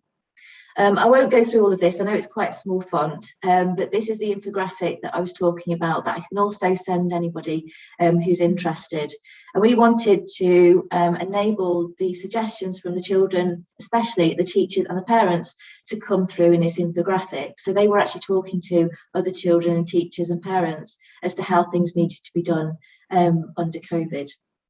So the advice for the children in a nutshell was about the importance of talking about how you feel and drawing on the support of their peers, teachers and parents. The advice for the teachers was very much about recognising the importance of marking transition as a milestone. So those celebrations that didn't actually happen or were somewhat diluted that year were seen as very important. And although it's more difficult to make those things happen, it's a milestone that still needs to be celebrated. Also, the advice of the teachers was about thinking about doing transition differently to how it's been done in the past. Obviously, it's not really sort of seen as a gradual progression, so there's a build-up, and often the transition preparations happen after SATs are out the way, and that was a real problem in 2020. So thinking about actually preparing the children for this natural progression throughout primary school. And then advice for parents and guardians. This was very much about what they can do to support their children practically and emotionally, but also for parents who are undergoing a transition too, making sure that they seek support, for example, from schools too. Next slide, please. So we came up with some recommendations, and these recommendations are in the discussion section of the paper that I've just mentioned, and they arise quite nicely from the analysis we did and the findings from the children, parents and teachers. You can see the full infographic there on the right-hand side. So these are recommendations that are really about us thinking about how we can do primary secondary school transition differently and better. So the first one is to focus on children's resilience, emotional wellbeing and coping skills throughout primary school, as I've just mentioned, and that helps the children to see it as a gradual progression. So we have actually done some previous research looking at how it's handled in the US, where you've got children progressing quite often from middle school to high school. And there, it's always positioned as a progression. It's something that children are made aware of. There are links between primary and secondary school throughout the middle school. So children are aware of high school, and the visits might take place before their final year. And this helps the children to position it as a gradual progression. So this leads to the next recommendation, which is marking it as a significant milestone for children that needs to be celebrated. And this can actually help to promote educational progression. So in contrast to the US, where it's seen as a progression, natural progression, in our other work pre-COVID, we found that quite often transition is positioned as a sense of loss. And there's a lot of upset and hysteria sometimes at the end of the year. And by positioning it as a sort of gradual progression rather than a loss, this can actually help avoid some of that. Recommendation 3, and I think this came out of the previous presentations, shared communication between parents and schools. It's key to best support transfer children. And I know that we had some questions about this too. So obviously it worked a lot better this year. So schools really did place a lot of emphasis on the communication with the parents, but a bit more thought is needed in terms of how to make it truly collaborative. 4, support for children's emotional wellbeing should be at the forefront of transition provision and not end as transfer children leave primary school. And obviously that's what we're here today to talk about, which is transition and the impact on wellbeing and mental health. And of course, we're now recognising the importance of addressing children's emotional wellbeing in primary school and secondary school. And hopefully a lot of the changes that we're seeing happening in schools will mean that this support just doesn't just happen in year 5 after SATs are out the way. Actually, children are supported with their emotional wellbeing throughout primary and secondary school in terms of their coping skills, so when they do hit that next transition, they're able to cope with it in a much better way. And 5, teachers need support too. I think a slide might have been missed out in terms of the impact on the transition. So there was a slide that was about emotional impact, and obviously there was a lot of anxiety, a lot of a sense of loss from the children, and the teachers talked about the impact on their mental health too. So talked about feeling overwhelmed and exhausted. And the teachers, there was another category that was about the sense of anger that they felt. So the lack of support from the government, the changing guidance they had to deal with, and also the negative sort of media discourses that were circulating made it very, very difficult for them to cope with what was happening. And this was an additional stressor on top of that. Obviously, we know that teacher retention is an issue. It has been for a long time, and teacher mental health. I know it says their teachers need support too. I think it's just recognising that if teachers are stepping up and doing a lot of this work supporting children, then we need to think about their emotional well-being. But it's not about putting support in place so that they've got that sort of counselling if they need it. It's thinking about systemic and structural changes too to identify the root causes of mental health problems for teachers. Next slide, please. So thank you for listening. Obviously, a huge thanks to the children, parents, guardians and teachers who participated in the research during a very difficult time. As I said, please contact me if you've got any questions or you'd like me to send you a copy of the paper or the infographic. Charlotte Bagnall is the lead in all of this research. She's a wonderful researcher, and she put together a website as part of her PhD research. As part of her PhD, she developed a set of resources for use with year 6 children. Year 6 children making the transition, and you can access some resources there. Finally, we did manage to, as well as the infographic, get a piece in the conversation written just before September 2020. And we hope that some of our recommendations did actually reach the children, the parents and the teachers before the transition this year. Thank you, Claire. That was a fabulous presentation. I've just got a few questions I'm going to ask you, if that's okay. So if you stay on, because we're just slightly ahead of time. Fine. Jonathan, I realise I've been talking about sort of year 5 instead of year 6. Of course, children transition from year 6 to year 7. Sorry if that was confusing for anybody. Okay, so what emotional support do you think that children needed when they transitioned? So based on Charlotte's previous research, it's about social support. So recognising, getting the children to recognise that the support is there and the importance of help seeking. So if you have a look at Charlotte's website, she's got some really good resources that are about the children thinking about making those connections between children and parents, for example. I don't know what it's called, but you know, the like little thing that you've got like a numbers on the top and then you open it up. I can't remember, it's got a little paper thing that you use with your fingers. So she's got an exercise that she encouraged the children to do with their parents at home. And some of the questions were about, well, you know, what was it like for you when you made the transition? So definitely sort of trying to get the children to reach out to other children, parents and teachers.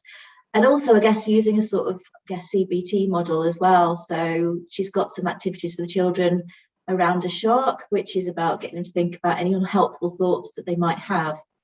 And getting them to think about how they might be able to reframe them a little bit more positively.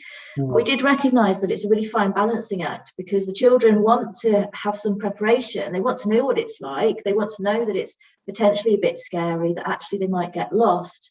But at the same, so you can't sugarcoat it. But at the same time, you know, they don't want to have stories about, you know, having their head pushed down a toilet. You know, it's about trying to sort of give them some preparation, but reassure them that they're going to be okay and they've got these coping skills to deal with it. And so so that leads into the next question then, Claire. So one of the recommendations that you came out with in the research was to build children's coping skills and resilience. So what can we do as practitioners to actually build children's resilience and coping skills? Yeah, I mean, that's a good question. I think it is about, and there'll be some people on the call who are a bit more expert in this than me, but actually having a curriculum that's, you know, right from when children enter primary school and continues across secondary school.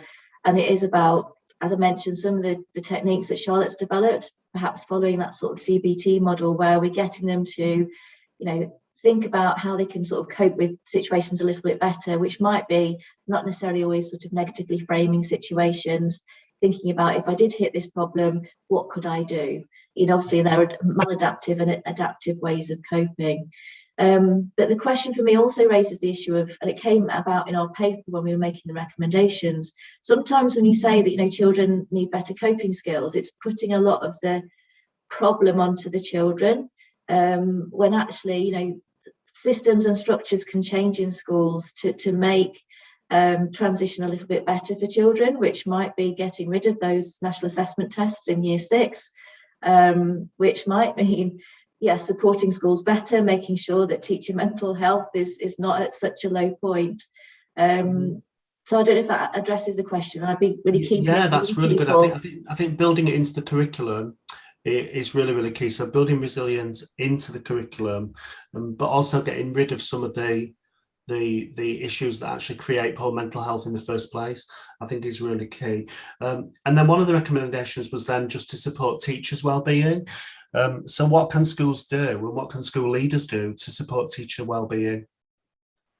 It's a difficult one, and again, it's not really my sort of area of expertise.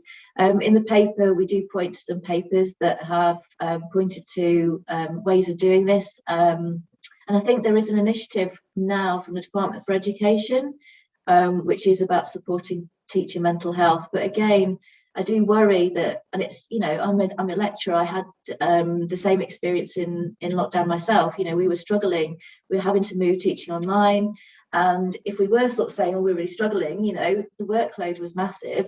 We just get signposted to mental health support, and that can be quite unhelpful sometimes. So I think for me, with teacher mental health, of course, making sure that support is there for teachers who need it, and thinking about how it can be done in a way that's not particularly stigmatizing.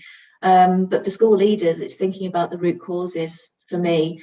I mean, obviously, we had the green paper on transforming children and young people's mental health provision.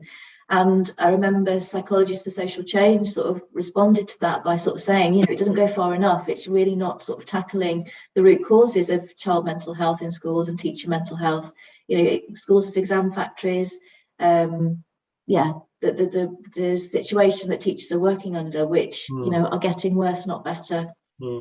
And obviously, like from my research, often the dominant discourse that we hear about is how teacher workload drives teachers out of the profession. And I mean, obviously workload is a problem, and we always need to reduce workload, but what came through my research is that it's not just about workload, it's all about school cultures, and it's about simple things like valuing staff and treating staff well, having positive school cultures, getting rid of toxic school cultures in which staff are micromanaged, in which they're not trusted, they're not given agency, they're not valued, they're just not treated well. And I think, you know, we have to address that within education as well. And actually, that's not just an issue within schools, that's also an issue within higher education. We know that there's massive bullying cultures within higher education. And, you know, there's recent research on that by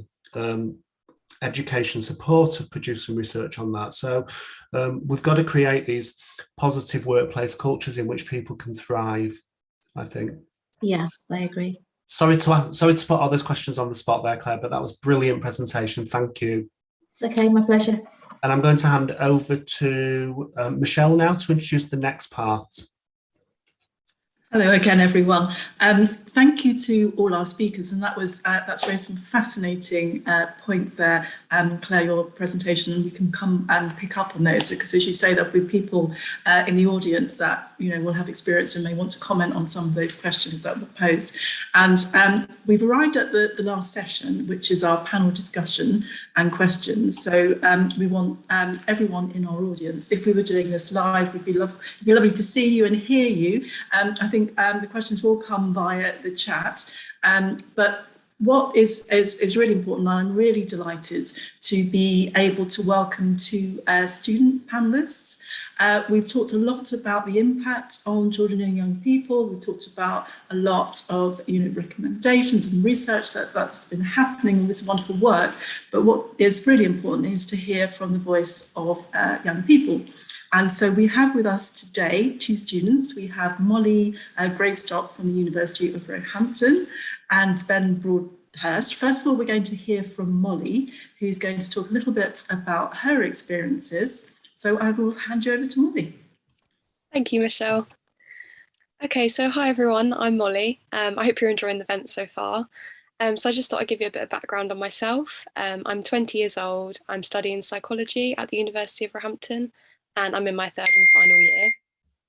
So I thought I'd just start this off by talking about the first transition back in March 2020, when I moved from face-to-face learning to remote learning.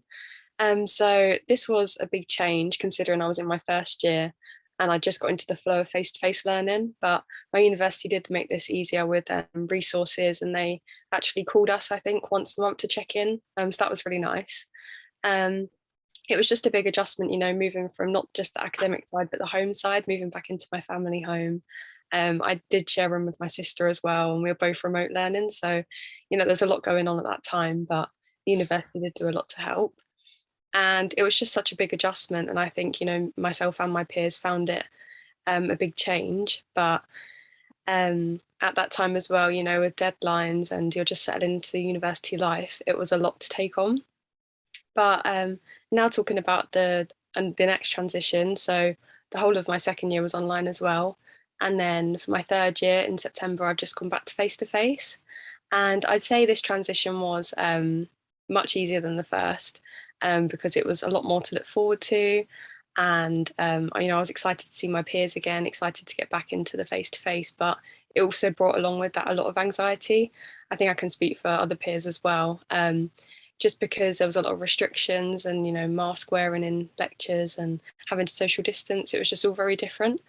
But I think it was nice that the university gave us that choice of hybrid learning as well. So we could do remote if we wanted, or we could do face.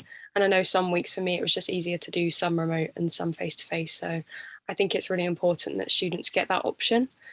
And I think also it should be taken into account like commuting students, because I've decided to live at home now for my third year. And when you're commuting, it should be, that choice should be taken into account of, might not always be able to commute with like public transport issues and obviously the pandemic as well. So yeah, and I think really mental health did take a hit for students during the pandemic, and I've spoken to a lot of people on my course and they feel the exact same, that I think there should be a lot more conversations about this, because I don't think it's a topic spoken about, and we were just kind of expected to deal with this transition, and it was just a very new thing to us. So I think this event particularly is really important, because we can start the conversation going and see what can be done in the future. Say this is to happen again, what preparation can we put in place, and how we can move forward. So yeah, that was my experience, and I hope you enjoy listening to Ben, who's the next speaker. Thank you. Thank you, Molly. You've raised some really important points, and I think we'll come back to that when we hear from Ben, and then we'll open up the conversation wider. So I think, Jonathan, you're going to just say a few words to introduce Ben. Thank you, Molly. That was really interesting. So I'm just going to introduce Ben Broadhurst. So Ben is a primary education student at Edge Hill University. He's also a student academic mentor, so he supports other students with academic work, but also with mental health problems. And Ben is also the president of our Education Society. Thank you, Ben. Thank you for that introduction, Jonathan. So like Jonathan said, I'm Ben. So my experience with lockdown was quite a difficult one. University were very supportive, but within the first wave, we were all adapting to the way of online teaching, that we all had to navigate our way around that first transition. And within that, a lot of lecturers weren't very comfortable with online learning. Students weren't very comfortable with online learning. So we all sort of tried to rally around and support one another to create the best transition possible. But within that, lots of snags began to sort of come into place, where lecturers struggled with technology, students struggled with technology. A lot of students began to feel that they couldn't engage within sessions. A lot of students decided not to come along to sessions. I felt I couldn't be the student I wanted to be. I couldn't engage as much as I used to. It felt like every part of life was operated behind a screen. And then this began to then put a big pressure on my mental health, of sort of that feeling of like inadequacy, like I wasn't good enough, I wasn't going to be the best teacher that I could be. Because on the primary education course, it's a very hands-on and practical course. So trying to navigate this on an online platform wasn't there, and trying to do practical activities was very difficult. And then also through this time, I went through a new transition of my partner, and I had a breakdown in our relationship, which then set a new transition of me trying to navigate online learning and trying to deal with a national lockdown without any sort of support from sort of a partner's perspective, and lecturers feeling very stressed and overwhelmed with the amount of students needing wellbeing support. And then that caused a big lag in me actually being able to access wellbeing support, and waiting over 7 or 8 weeks for that to sort of come into place, to have that recommended counselling, which again happened via an online platform. So everything was happening behind the screen. There was no interactions. And also this began to affect my sleeping patterns. So the stress of feeling alone, the stress of online learning and adapting to that, trying to think, how am I going to be the best teacher? my sleeping pattern just never happened. I began to struggle to sleep, getting 2-3 hours a night. The motivation to attend sessions was becoming less and less. So I sort of feel, even though universities did adapt very well, there's a lot more that needs to sort of be done to support students' mental health within this. So some ideas that I thought of to support this was perhaps, I've heard of other universities where they have either departmental or faculty-based sort of wellbeing team, and that there's a designated 1 or 2 professionals that students feel comfortable that they can go and talk to. And if action needs to be taken for them to have further support, they'll be then put on a list, and hopefully that would reduce that waiting list time where students can access support. Another idea that I thought of was potentially a student support group, almost sort of like a forum where all students could come once a week. There's a professional in the room and students can share confidentially what sort of happening, what are their troubles. And I felt that maybe perhaps through that adaptation to online learning in lockdown, that would have been really supportive for students, where students feel that there's a safe space for them to go, they can share ideas, and other students can support one another in a safe, confidential space. That's all I have to say. I'd just like to say thank you for being a part of this conference. It's been great. Thank you so much. Thank you, Ben, and thank you, Molly. I just want to, we're going to go into questions now. But I just wanted to ask both of you, while I've got you here, how do you feel about the future after what's happened over the last 2 years? What are your feelings about the future? Shall we start with Molly? Sorry to put you on the spot, Molly.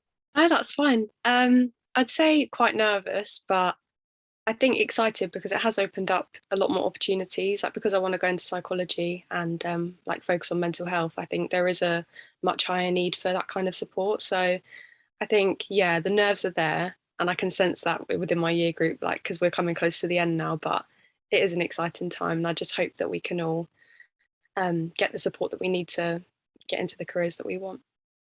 Thank you, Molly. I think that there was... Sorry, no, Michelle. I was going to jump in there to say, I think you've both brought out, that sort of really lived experience of what it was and how, it was so unprecedented, wasn't it? And having so much to deal with, and the multiple transitions which came out of the presentation earlier. You're doing this, and staff are dealing with the transitions as well, but that has an impact, of course, a knock-on effect on students.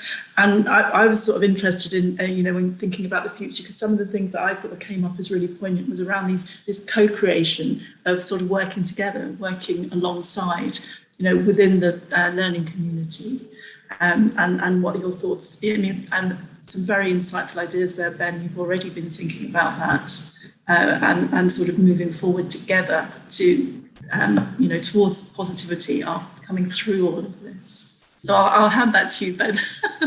Yeah, Ben, how do you feel about the future?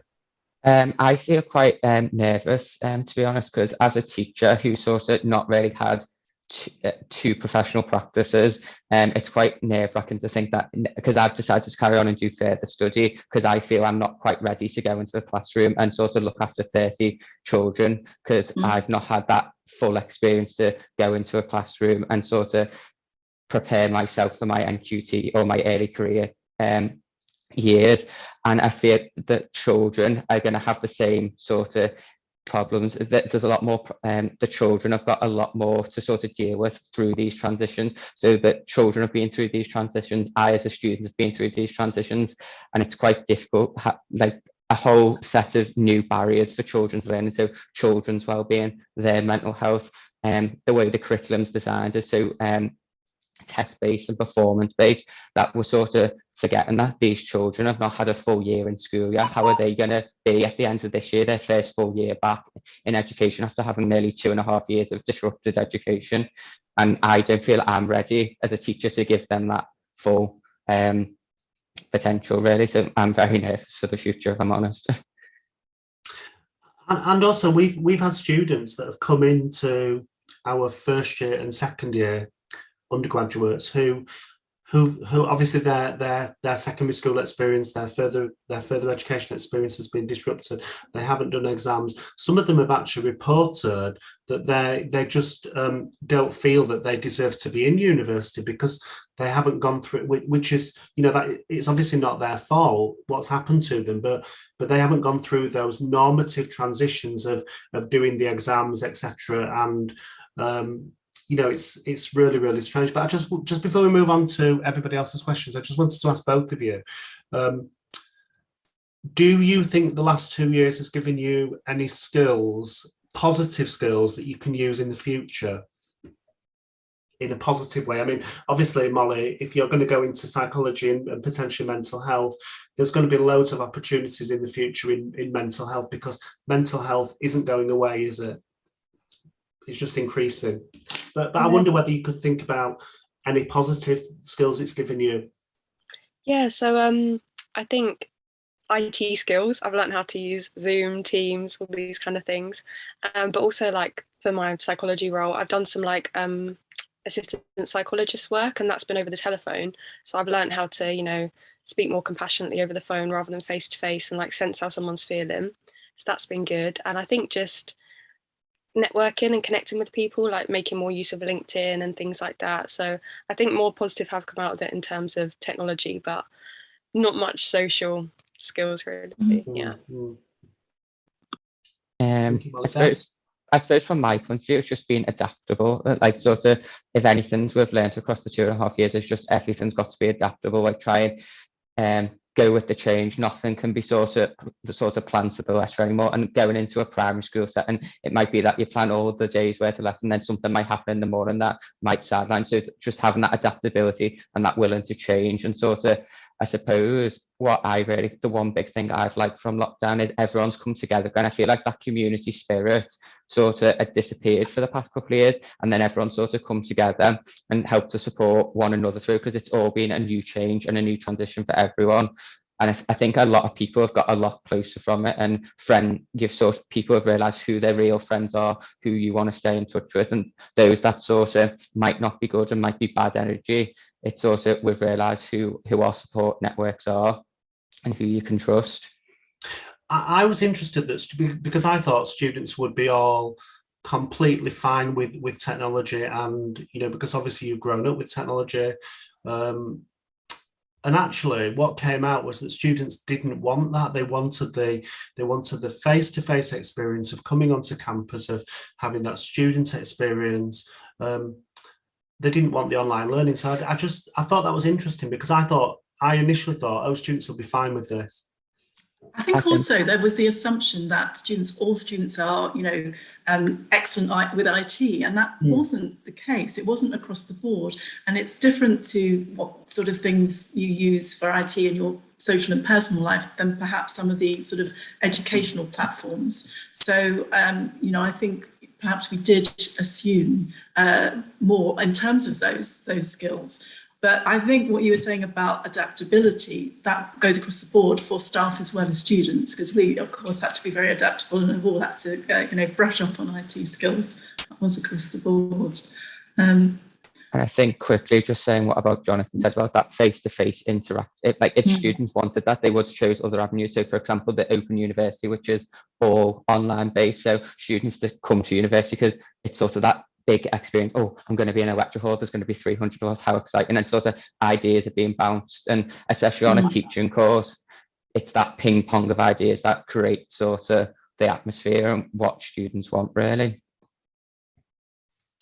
Okay, thank you very much. We're going to invite questions now from the delegates. So Anthea, do you have any questions?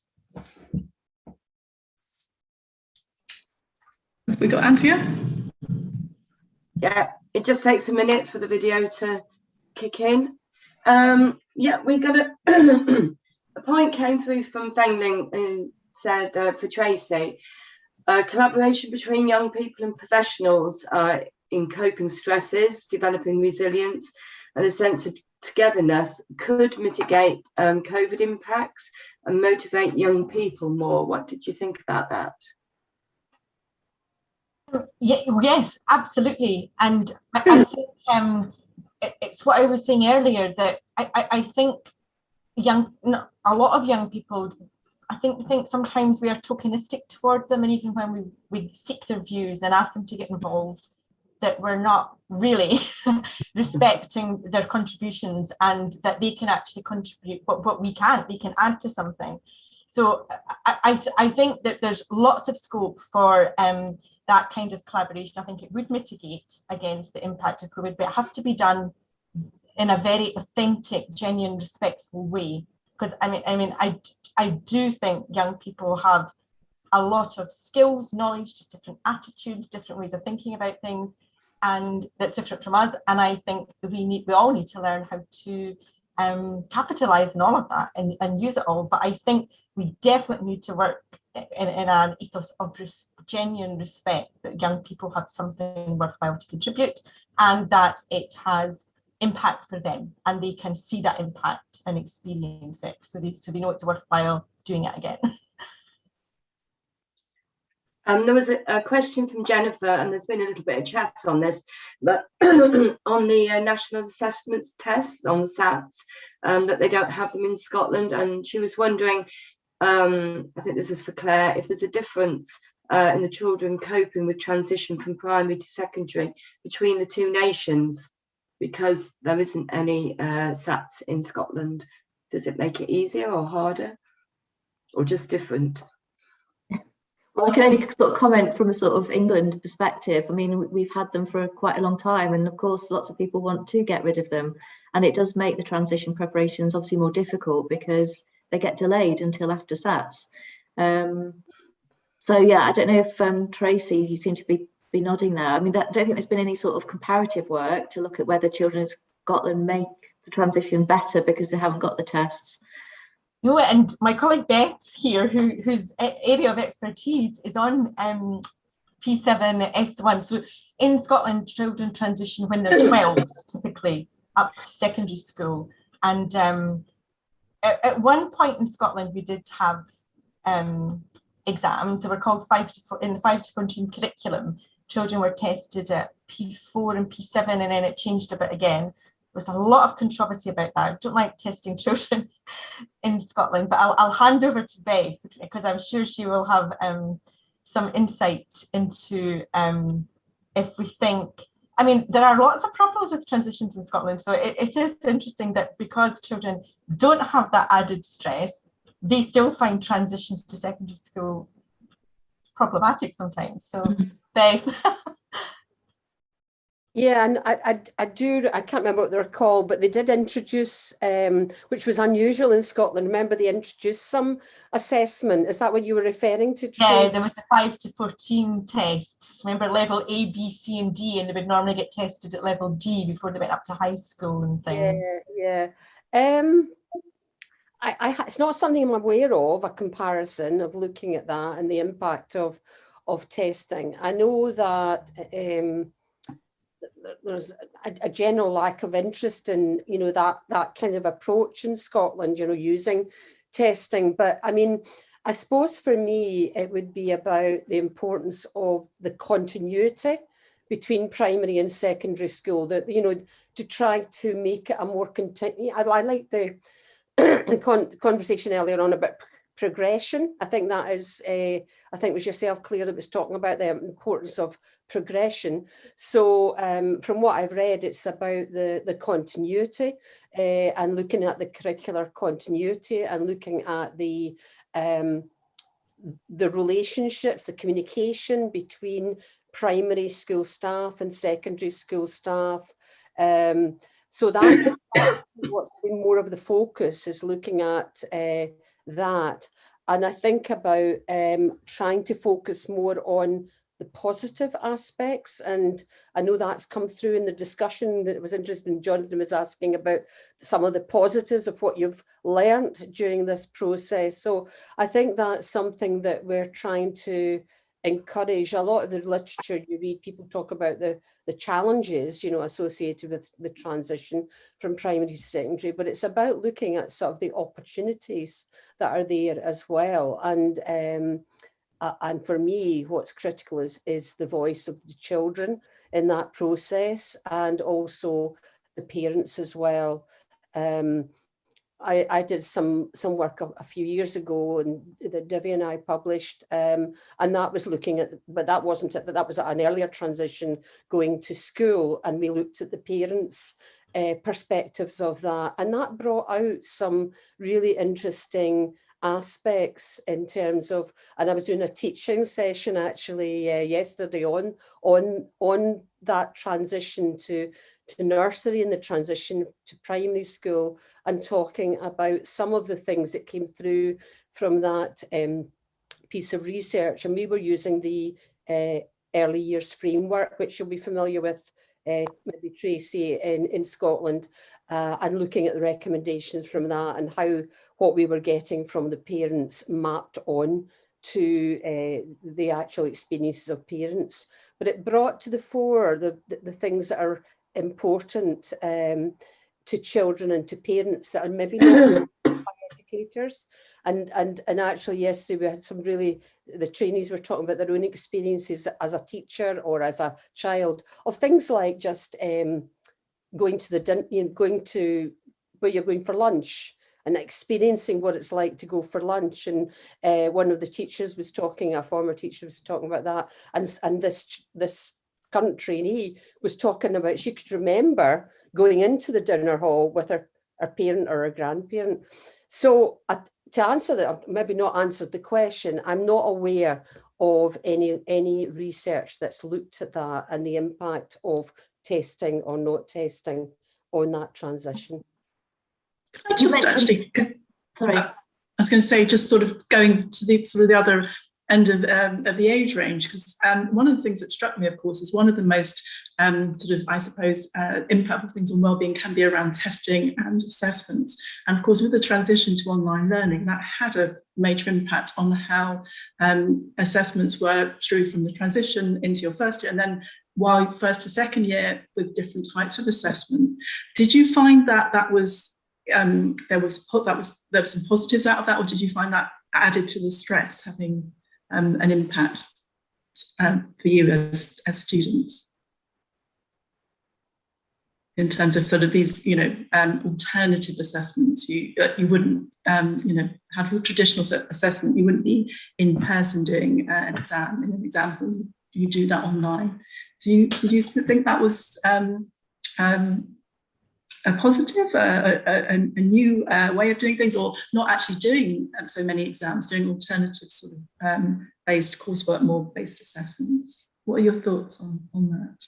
Fortunately for myself, on the primary education course where I am at Edgehill, we don't have any exams. It's purely assignment or coursework based, so either written assignments or presentations. So we don't have to actually do any exams like timed in person or anything like that. So we didn't really have that. The only sort of transition was when we did presentations, they were moved online. That was the sort of only thing that changed in our assignment structure. And then how they were marked was slightly different, because obviously we've not had professional practice, and we're meant to talk about our experiences within professional practice and our placements, that we were awarded a bit more sort of scope not to sort of talk about that as much, because we've not had that experience to talk about and reflect about that in our assignments. But that was the only thing that was slightly different for me. What about for you, Molly? Yeah, I'm similar to Ben, but they kind of made ours multiple choice quizzes online, and I think everyone was quite happy about that, because it gave us more time to prepare, because they made it later, and then multiple choice quizzes aren't as bad as a written exam. So I think it was probably more positive than negative. For one module, we did have an alternative assessment, which was I think 5 short answer questions. And I think most people were quite happy with that assignment as well. So I think it just varies course to course. And I think the university did like do what they could to make it easier for us. So, and in terms of having to do that online, because there are all the anxieties around with the technology, because sometimes, as we've found out today, it doesn't always do what it's supposed to do. Yeah. No, I think with the multiple choice quizzes as well, sometimes people's Wi-Fi could cut out and it caused issues. So there were some difficulties there, but the university let us retake it if we needed to. So that was good. Thank you. Any other questions, Anthea, that have come through on the... There aren't really any other questions that have come through, but I find for Molly and Ben. I find it very interesting, Ben, that you talk about not ready to be going into the classroom yet because you feel like you haven't had that experience and you're not really where you should be. And I think it was Tracy that talked about the year sevens coming through and feeling like they're the teachers feeling that they're younger than they would normally be as a year seven. And I think the work that I've been doing in secondary schools has also shown this, that year 10s they still feel like they're year 8s, and year 11s don't feel like they're ready to go up. So I think it's something that's going to be throughout the whole system, and none of us have really looked at the bottom end. So it'd be interesting to see if those in reception and year 1, if they're going, so are we in a situation where we're going to have to, for quite some time, play catch up emotionally as well as academically? Mm-hmm. And I think we're all aware of this, and the stress on some young people who are not very confident and develop later anyway is going to be quite enormous in the future. But how do we deal with that within the system and the expectations that there is on the schools and the teachers, particularly from Ofsted, who seem to be going in and still expecting the same level? And then when you have schools that are particularly in disadvantaged areas, it all gets compounded. So I just found that interesting. I wondered, Molly, did you feel ready? Do you feel like you're a third-year student? And what comments people have on that? I'd say I probably don't feel like a third year, more maybe second year, because we missed such a big chunk. And I think, yeah, like you said, it is playing catch up because we're expected to be looking for careers, and I feel like we haven't even had that university experience. So yeah, I think probably the same as Ben, you might feel the same, like just catching up with everything that's been missed. Yeah. Anthea, can I come in and just build on what you've just said about, I don't want to be too political, but I'll mention Ofsted. So Ofsted had a choice, didn't they? They could have resumed inspections, and they could have gone in a very compassionate way. They could have, understood the challenges that schools have gone through over the last 2 years, and the all the stresses that school leaders have gone through and experienced in navigating some of those transitions. And also they could have recognised the uncertainty that school leaders have had to experience over the last 2 years. Actually, they've gone in, it would appear they've gone in very, very tough, and that the assumption is that Ofsted don't recognise COVID. They don't recognise, and now the whole discourse is about catch up. How are we getting children, young people to catch up and make up for that lost learning? And I just think that's really challenging for schools to be faced with that political kind of context at the moment. And we know there are a number of schools that have dropped their inspection ratings over the last few months. They've gone from outstanding to requires improvement, and also the same with initial teacher education provision as well, which is, that's a separate issue, but initial teacher education is going through a really, really challenging political climate at the moment, with basically Ofsted, saying COVID didn't happen. How have you compensated for lost opportunities, etc., etc.? So I just feel that a different response from Ofsted may have helped the situation, really. I don't know whether anybody wants to comment there.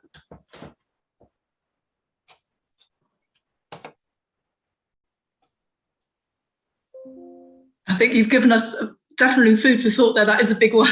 That is a big one, Jonathan. I think on the sort of wider issue about this, that we've lost a huge chunk of time. I think that's universal, and not just in an education setting. I think when you think about what you would normally have done, those cinema trips, those holidays, whatever it is that that you would have done, that there is that sense. And I think what's very important is what's come out of a lot of the presentations is trying to build back with positivity, but awareness. We can't brush COVID under the carpet, and we're still having to manage it. But it's about building those collaborations, working together. I'm going to go and do that self-compassion test as soon as we finish. I think that is such an important thing, because we all value and see the importance of well-being and having that sense of belonging, but sometimes that does get railroaded, and we do need to go back and give ourselves time for that, because we're not going to be in a position to function effectively, support students and children that we're responsible for if staff don't have good well-being, and keeping the dialogue open, revisiting this question, just managing as we continue to go through it, I think is really important. And I think today there have been fantastic presentations. We've had so many crucial issues discussed, but also practical resources are there, and being able to access those, share those. And I suppose, and I'm really cannot wait to get back to face-to-face conferences, not least for the biscuits, but also to have that opportunity to see people face-to-face, to share in that environment. But one of the advantages is that we have a sort of wider audience by doing things online, and it sort of enables us to share the brilliant work that you've done, perhaps to delegates out there that wouldn't have been able to come if it was a in-person event. So I suppose moving forward, we'll be thinking about how we do deliver events, and there'll be some sort of hybrid, as there will be in terms of education, how we deliver education.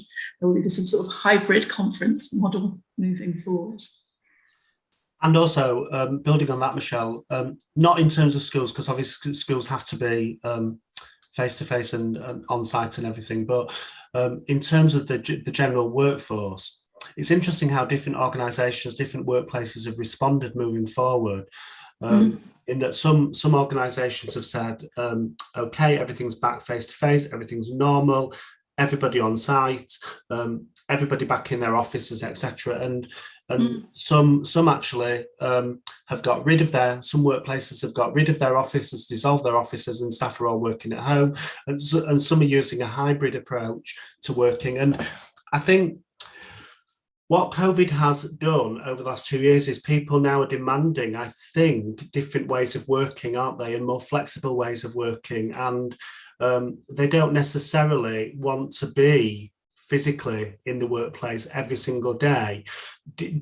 Do we get a sense that that's the way things will go in the future, and that essentially working life will change moving into the future? Does anybody have any comments about that?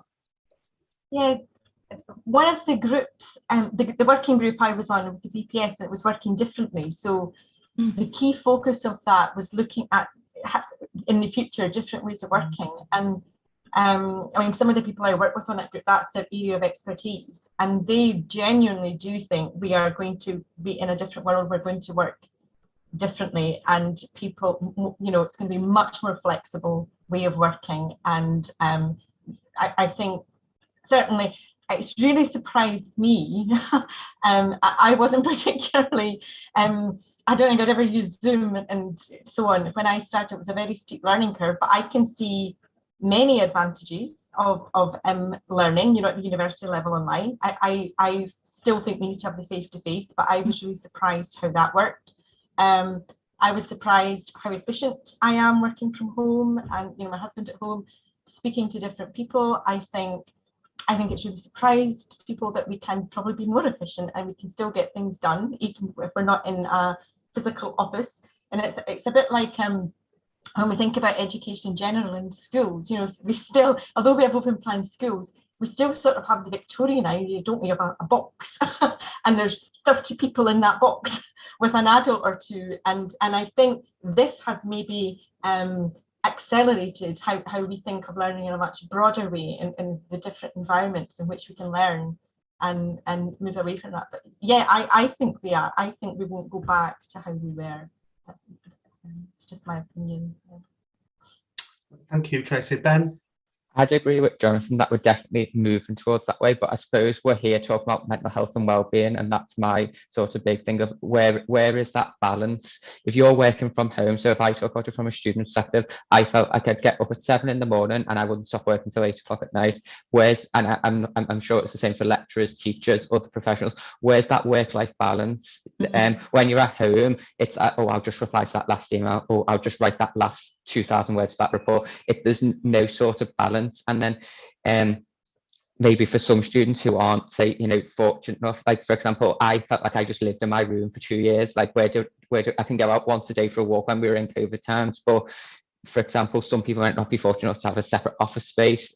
Where do they go? Some people might not have access to internet, particularly sort of students, not so much workers. That balance is just, I feel like there's more of an imbalance than a balance from working from home. Yes, it works very well, but going forward, yes, more things will be online, but I don't think it's the best way of doing things personally, because I think people need to have that balance, and a lot of people were working a lot harder. And I think if that carried on, people would burn out a lot more easily, and probably maybe from a student perspective, I don't want to do this degree anymore. And then from a sort of workforce perspective, that this is not the job for me anymore. And that passion and that drive that you all once had is gone, really. So that's how I feel about it. So maybe a hybrid approach then, Ben, might be better. Yeah. Okay. So Anthea, do we have any more questions from anyone? No, there were no more questions.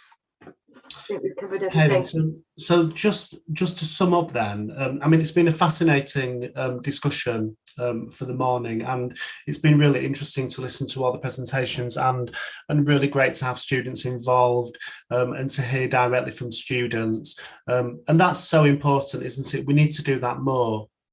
I think that's really important that we hear from children, young people and students and get their direct perspectives on this. I think there are some key themes for me that have really stood out, and then I'm going to bring Michelle and Anthea in as well for you to just summarise any key points that you've identified. But for me, we've emphasised the importance moving forward of the need for connection, the need for social interaction, and the need to experience a sense of belonging. That's really, really important. A sense of belonging to the schools, the universities, the workplaces in which we work. Really, really important moving forward. The need for that connection and social interaction. We've acknowledged that individuals and communities actually have experienced a sense of loss and hopelessness over the last 2 years. But actually what we need to do, we can continue, I mean, it's important that we acknowledge that, and we acknowledge the fact it's been a very challenging, difficult time, but actually moving forward, we have the power to create a different discourse. We can co-create a narrative of hope with young people and with students. We can co-create that narrative of hope. We can work in partnership with children, young people and students to create that narrative of hope. I think there's always positivity, isn't there? And we will emerge out of the darkness and life will improve in the future, and there will be better things to come. So I think we need to always hang on to that sense of hope and sense of purpose and move forward together in partnership. Having a positive mindset. So Divya emphasised that having a positive mindset can support negative transitions. So even when people are going through really, really difficult times, maintaining that sense of hope, maintaining that sense of purpose, having that, that real goal in mind can support you through those negative transitions. We've emphasised the need to broaden the curriculum so that the curriculum isn't just academic, to bring in a more vocational curriculum and even more vocational qualifications. We need a range of people with a range of skills and a range of knowledge in the future to be able to go into the workforce. We can't just marginalise vocational skills. So we need to think about broadening the curriculum, broadening the qualifications that we offer to young people, and moving away from the discourse of lost learning. So stop talking about lost learning. And, you know, I think the DfE, I think Ofsted and schools probably need to stop obsessing on lost learning and actually prioritise wellbeing and mental health much more, and develop whole school approaches and whole university approaches to mental health and well-being. I think it's really challenging for universities because the number of students, and the same in school as well, the number of students and young people with mental ill health presenting with signs of mental ill health, it's skyrocketing. And central wellbeing services, actually, they're really under pressure. They really can't cope with the numbers of students that they're having to deal with. So I think Ben's suggestion of having more localised support within the faculties, within the departments, within the schools is actually probably a way forward, and actually getting students to support each other more with mental health and wellbeing. So using kind of student mentoring schemes and peer mentoring schemes where students can support each other. We can't just rely on the central services because the central services are really overstretched. We talked about the importance of having self-compassion, of being kind to ourselves, even when we experience failure, being kind to ourselves, and not self-destroying, not going into self-destruct mode, really, when bad things happen. We talked about the importance of building resilience into the curriculum and really prioritising developing children's emotional literacy and resilience through the curriculum. Claire talked about the importance of recognising milestones. So when children go through these significant milestones, such as primary, secondary transitions, actually taking a pause and just recognising and acknowledging that that's a significant transition, and let's celebrate that transition. And, you know, let's just stop and recognise how significant that transition is. We talked about the importance of prioritising teacher mental health and teacher wellbeing and the mental health of all education staff in universities, and having positive workplace cultures, positive school cultures in which staff can thrive, in which staff are trusted, in which staff are given agency, autonomy, in which staff are valued, and in which staff are not micromanaged. I think that's really important. So those were some of the key points for me. I'm now going to bring Anthea and Michelle in. I was just going to say, I'm very conscious of time, actually. We are sort of running out. So I'm going to be very brief because, you summed that up beautifully. And I think sort of three words sum up for me, and I think you've encompassed that anyway, which are co-creation, self-compassion and positivity. So I'm going to write them up on my wall. I love that, Michelle. And I just want to very quickly say thank you to all our speakers and to our student panellists who've been fantastic. And we look forward to seeing you at the next event we put on. And I'll just quickly hand over to Anthea for the last minute. Yeah, I don't really have anything to add. I think you've both summed it up. I guess the only thing in the summary that I would include that I think has come out that a lot of people don't think about is the role of parents, both supporting parents to support the children with transition, and also the parents themselves need as much support, and they'd be suffering from mental health issues and anxiety, and they haven't dealt with a pandemic any more than anybody else has dealt with a pandemic. Just because they're parents, that's not something that's on the job description when 16 years ago or whatever. So I think being mindful of the role of parents as part of the community that makes up the whole of what the young people are going through. And I'd like to thank everyone for coming this morning. Thank you, everyone.